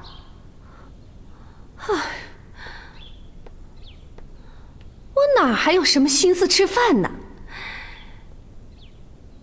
那边一桌热热闹闹的，我这儿呢，冷冷清清，让我怎么吃啊？混着眼泪吃啊！好歹我也有3个月的身孕了，好歹也是他皇太极的种，把他捧得跟个宝贝似的，把我当墙角草，连正眼都不瞧我一眼。大汗不是才刚到吗？说不定明天就来看您了。可我就是咽不下这口气呀！福晋，还是先吃饭吧。就算您不吃，这肚子里的宝宝也得吃啊。您总不能因为自个儿不开心，影响胎儿发育吧？对，我就吃，偏要吃。那个小狐狸精再怎么得宠，她也没我生的早。哼，总有一天我会有出头之日的。玉儿，你要走了，我还真舍不得。大汗的女人那么多，有什么舍不得的？你是知道我的心的。再说这么多的奏章，我一个人会累坏的。我很快就会回来的。我让内务府多备些礼物。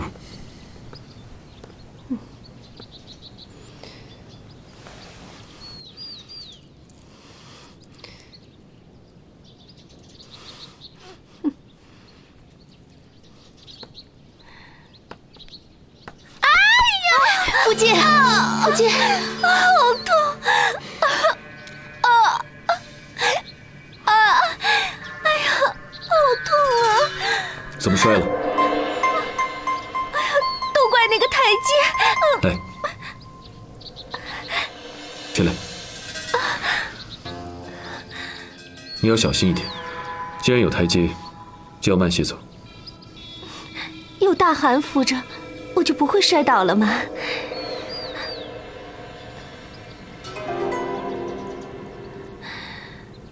大汗，我脚崴了，好痛啊！阿雅，送父亲回去。是。哎，福晋。哎呀，福晋不行，好痛啊！还痛啊？再试试。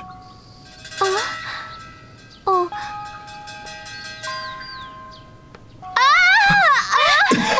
不行，真的好痛，真的不行了，大汗太痛了，下不去脚。是不是伤着骨头了？不知道。大汗，您行行好，把我抱回去吧。哎呀。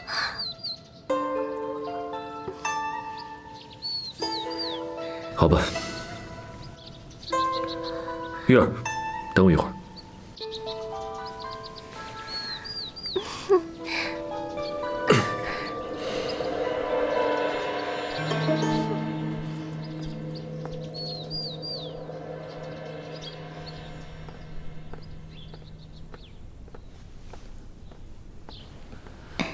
姑姑，玉儿，您快看，这都是七贝勒福晋送来的孩子的衣服，都是手工刺绣的，多漂亮！他还真是细心呢。这些啊，都是男孩的衣服。大福晋您一定能生一个白白胖胖的小阿哥。看你呀，真会说话。要真的是个阿哥，我重重有赏。谢谢大福晋恩典。这不还没成吗？快起来吧。哎，大寒不是陪你去散步了吗？刚刚路上遇到贵福晋了，他不小心摔了一跤，大寒送他回去了。要不要紧呢？应该没事吧？可真是太巧了，那个贵福晋早不摔跤晚不摔跤，偏偏大寒陪我们格格散步的时候就摔到跟前了。苏沫儿，玉儿，那幕中那个人就是那样的，你别往心里去啊。不会的，姑姑。姨母，姨母。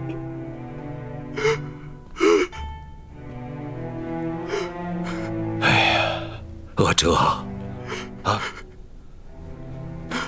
傅寒，姨母死了。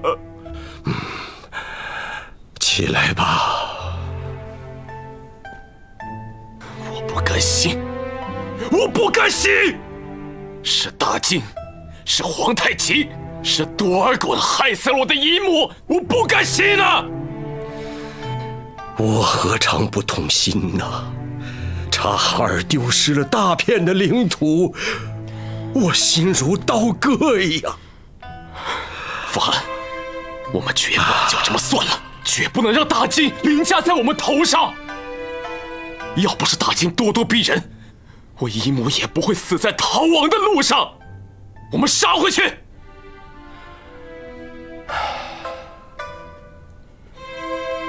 儿啊，你姨母和你额吉都是富含的女人呐。你姨母一死，我的心都碎了，我打不动了。傅寒，您打不动了，我替您接着打。我绝不能让大金给看扁，我绝不做蒙古草原的丧家犬。阿哲呀，还是再等等吧，等我们恢复了元气，再做打算吧。啊！不，傅寒，我要替察哈尔报仇，我要替姨母报仇。就是现在大金以为自己打了胜仗，杀他个片甲不留。就算我们现在什么都做不了，我也要踏平科尔沁，以解我心头之恨。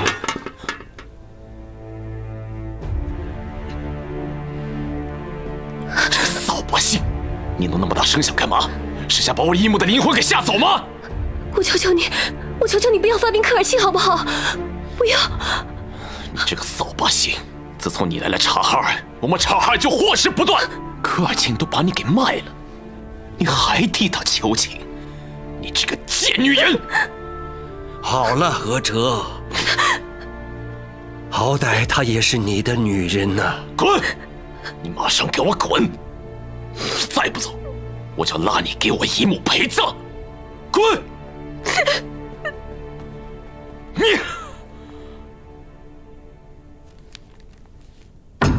这个察哈尔果然不安分。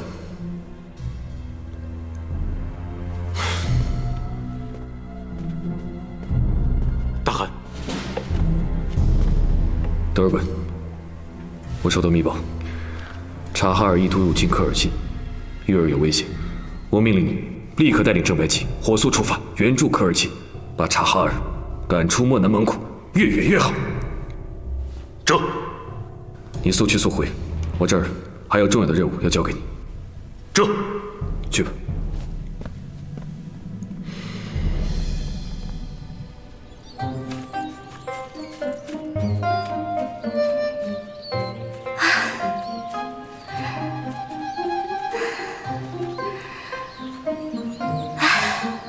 这太舒服了。是啊。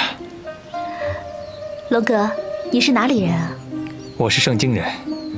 小时候，父亲在和察哈尔的战争中牺牲，后来我母亲也病死了。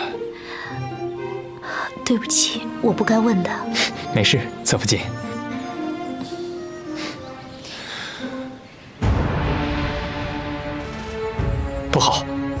狼烟，科尔沁出事了。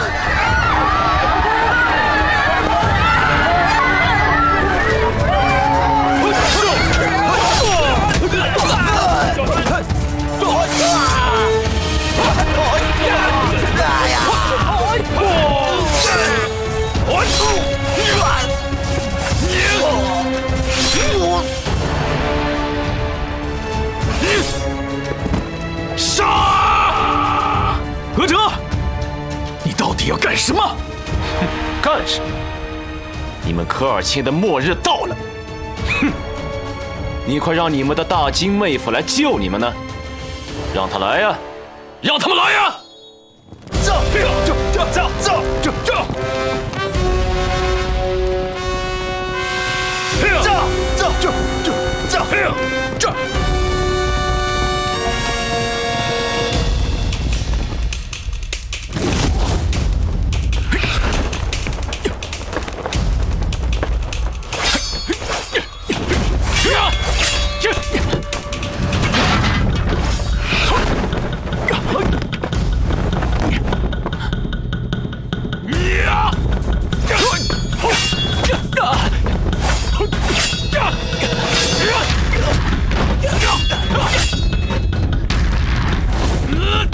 额哲，你给我住手！玉儿，你怎么来了？龙哥大人，快保护侧福晋走！侧福晋，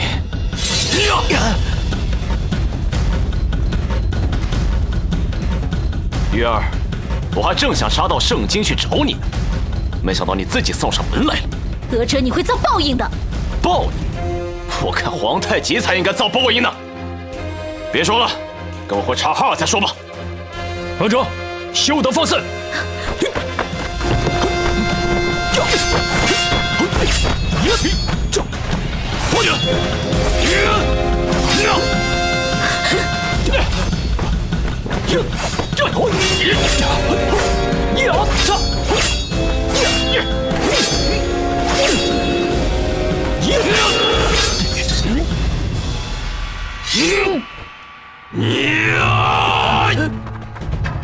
龙哥小心！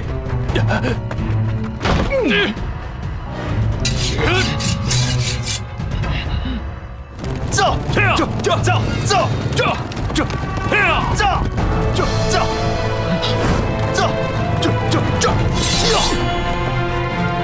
撤！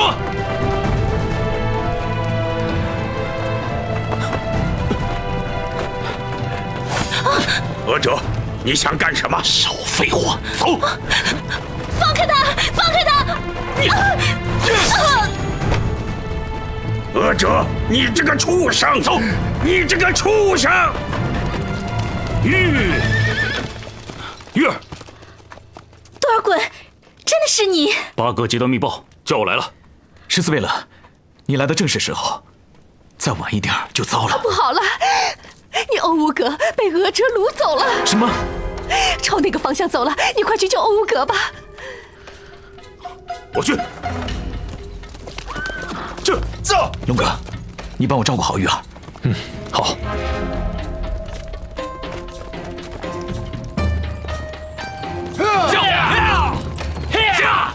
额哲，额哲，你这个畜生，快放我下来！王古斯，你就待着吧，我要拿你还大玉儿。额哲，你别做梦了，快放我下来！那我就把你的人头摘下来，挂在神柱上，祭我察哈尔。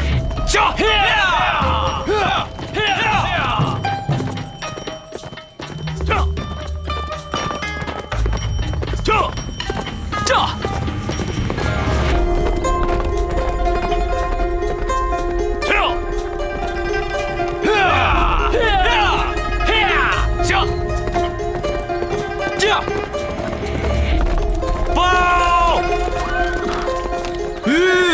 报告太极，多尔衮和乌克善追上来了。来得好，给我设包围圈。是。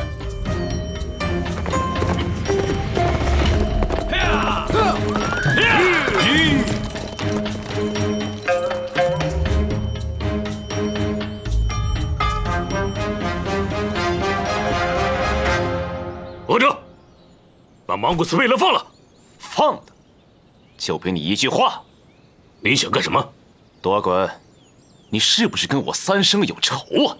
无论我到哪儿，你都要阴魂不散的跟到哪儿。哼，那你可以冲着我来啊！把莽古斯贝勒放了。要我放了他也可以，拿大玉儿来换。阿哲，我妹妹嫁给皇太极都3、4年了，你还惦记着？你到底有完没完？没完！你看，我一到科尔沁，他就出现了，这难道不是缘分吗？你是痴心妄想！多尔衮，难道你不是吗？你敢对天发誓，你忘了大玉儿吗？你敢吗？多尔衮，你去传话给皇太极，要救科尔沁的贝勒，可以拿他的侧福晋来换。阿哲，不要敬酒不吃吃罚酒。我现在还有什么酒可以吃？我察哈尔现在已经闹得支离破碎，全都是拜你们所赐。你们狠，我比你们更狠。要不是莽古斯这个老滑头，我察哈尔也不会落到现在这般地步。当年他要是顺顺当当把大玉儿嫁给我，就不会有现在这么多祸事了。阿哲，你别做梦了，皇太极不会把大玉儿交给你的，我更不会答应。好，那我就把莽古斯的头拧下来，祭我大察哈尔。反正这一切的祸端都是由科尔沁引起的。阿哲，你就是疯子！今天你要是敢动我欧格一根汗毛，我非扒了你的皮！阿哲，我有一个办法，用我来和莽古斯贝勒交换，你把他放回来，把我留下，怎么样？十字贝勒，你这样不妥。没有什么妥不妥的，我答应过玉儿，我说过要保护好他的欧格，我说到做到。好一个不怕死的秦种！敖木伦之战是我打败了你，是我把察哈尔赶出了漠南。你要想血祭，用我的血不是更合适吗？多尔衮，你的好意我心领了，你快走吧，不用管我。我是皇太极的弟弟，从身份和血缘上来讲，我不是比莽古斯贝勒更有分量吗？十字贝勒，这样不妥，我不会让科尔沁担当的。好，我就拿老头子的命和你换。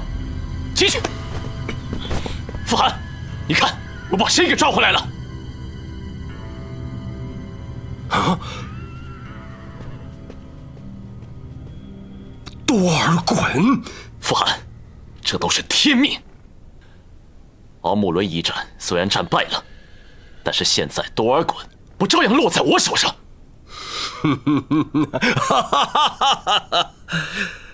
阿哲呀，你总算干了一件有出息的事啊！傅寒，我要拿多尔衮跟皇太极做交易。我要让皇太极把漠南还有大玉儿通通交给我。阿哲，你就别做梦了，皇太极是不会答应你的。好，那我就把你的人头割下来，挂在神柱上，以祭奠我察哈尔的亡灵。这个察哈尔太可恶了。大汗，无论如何，这次你一定要救我哥。察哈尔要我们3天后到哈兰城祭台，用割地契书和侧福晋去换多尔衮。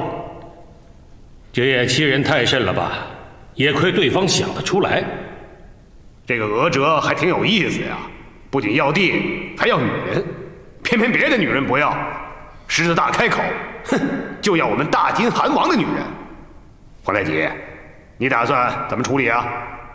这察哈尔太嚣张了，非得收拾他不可。大汗，多多请命，让我征讨察哈尔。征讨什么呀？偌大一个正白旗都没把多尔衮救回来，你有什么本事啊你啊？再说了，这林南汗逃到哪儿都不知道，茫茫戈壁，你往哪里出征啊？啊！到时候人没救回来，整个队伍会毁在你手里。问问察哈尔的信使不就知道了吗？信使已经死了。林丹汗早就料到我们会追查他的藏身之地。什么？哎呀，这下多尔衮在江南逃喽。莽国泰，我只是说实话而已。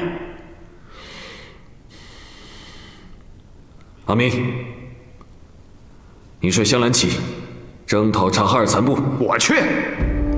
黄大姐，你没跟我开玩笑吧你？阿明，你的士兵熟悉蒙古地形，多多，你跟着一起去。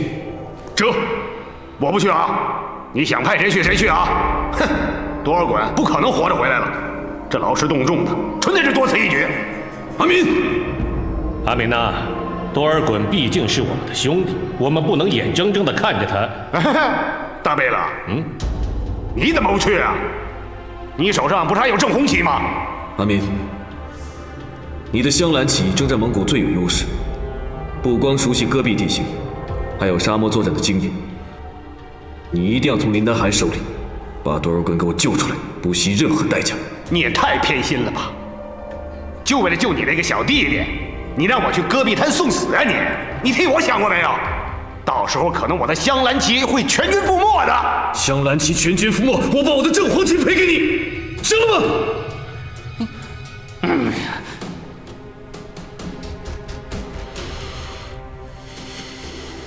欧哥。玉儿，别哭，我该去见你的阿瓦了。在我临死的时候，你能陪在我身边，我没什么遗憾了。欧哥，你一定会好起来的。乌克山，多尔衮为了咱们科尔沁，才被俄者给抓过去的。你一定要想办法把他给救出来。欧哥，您放心，我一定会尽力的。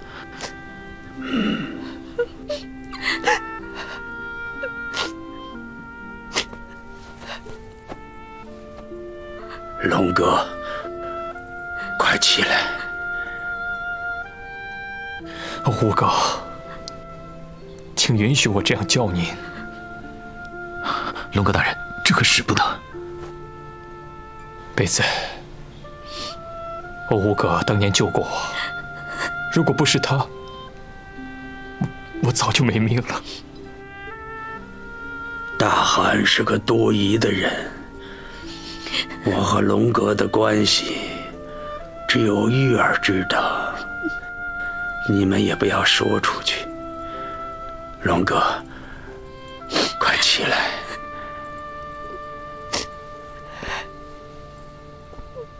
龙哥，你是个有心的孩子，以后我不在了，麻烦你替我多照顾大玉儿。玉儿，欧哥，我最放心不下的就是你了。以后你要学会保护自己呀。欧哥，我会的，我会的。好了，我该去见你的阿瓦了。他走得早，在那里很寂寞。欧哥，欧哥，欧哥，斯贝拉，阿瓦，欧哥，你醒醒啊，欧哥，欧哥，阿瓦，你醒醒啊，阿瓦。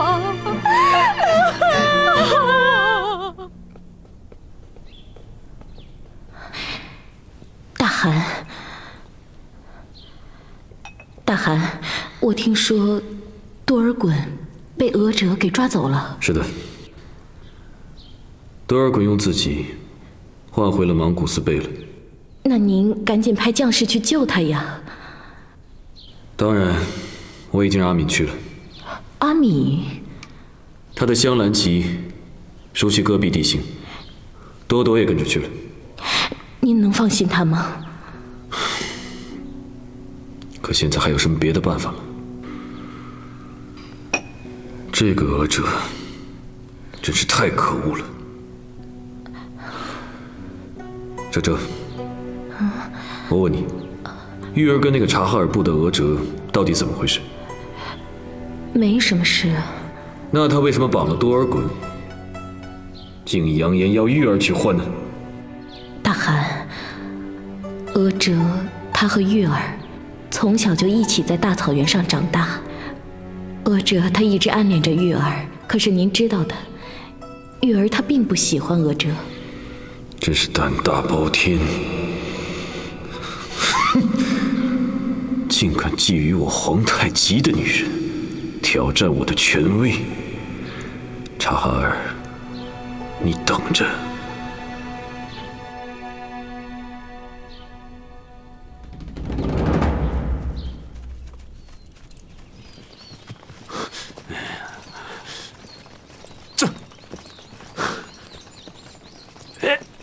走啊！阿民，你能不能快点？哎，往哪儿走啊？啊！咱们在这鬼地方已经走了2天2夜了，连林南寒的影子都没发现，往哪儿走啊？啊！只有1天时间了，就算我们找不到察哈尔残部，最起码也要到哈兰城啊！哎，要我说呀，他就是活该！哼，谁让他逞能去救莽古斯呢？哎，行了行了，躲！哎，你也别着急，你看现在啊，人困马乏，都2天了啊。哎呀，我看这儿的空气还行，就在这儿驻扎休息了。阿民，你不能这样，不能怎么样啊？啊，我们得赶往哈兰城。哈兰城，多多，你看看，哎，这个地方有路吗？多多。我看你小子是存心让我的人去送死。可讹着说了，交换的地点就在哈兰城。你小子太天真了，林南寒连他的使者都可以灭口，哼！你怎么能确保哈兰城就是交换的地点呢？那我们怎么办？他们万一设的是圈套呢？那我得救我哥，我们得去救人呐！那你自己有本事，为什么不带2白旗去亲自找你哥哥呢？阿米，你给我记住了！哼！跳！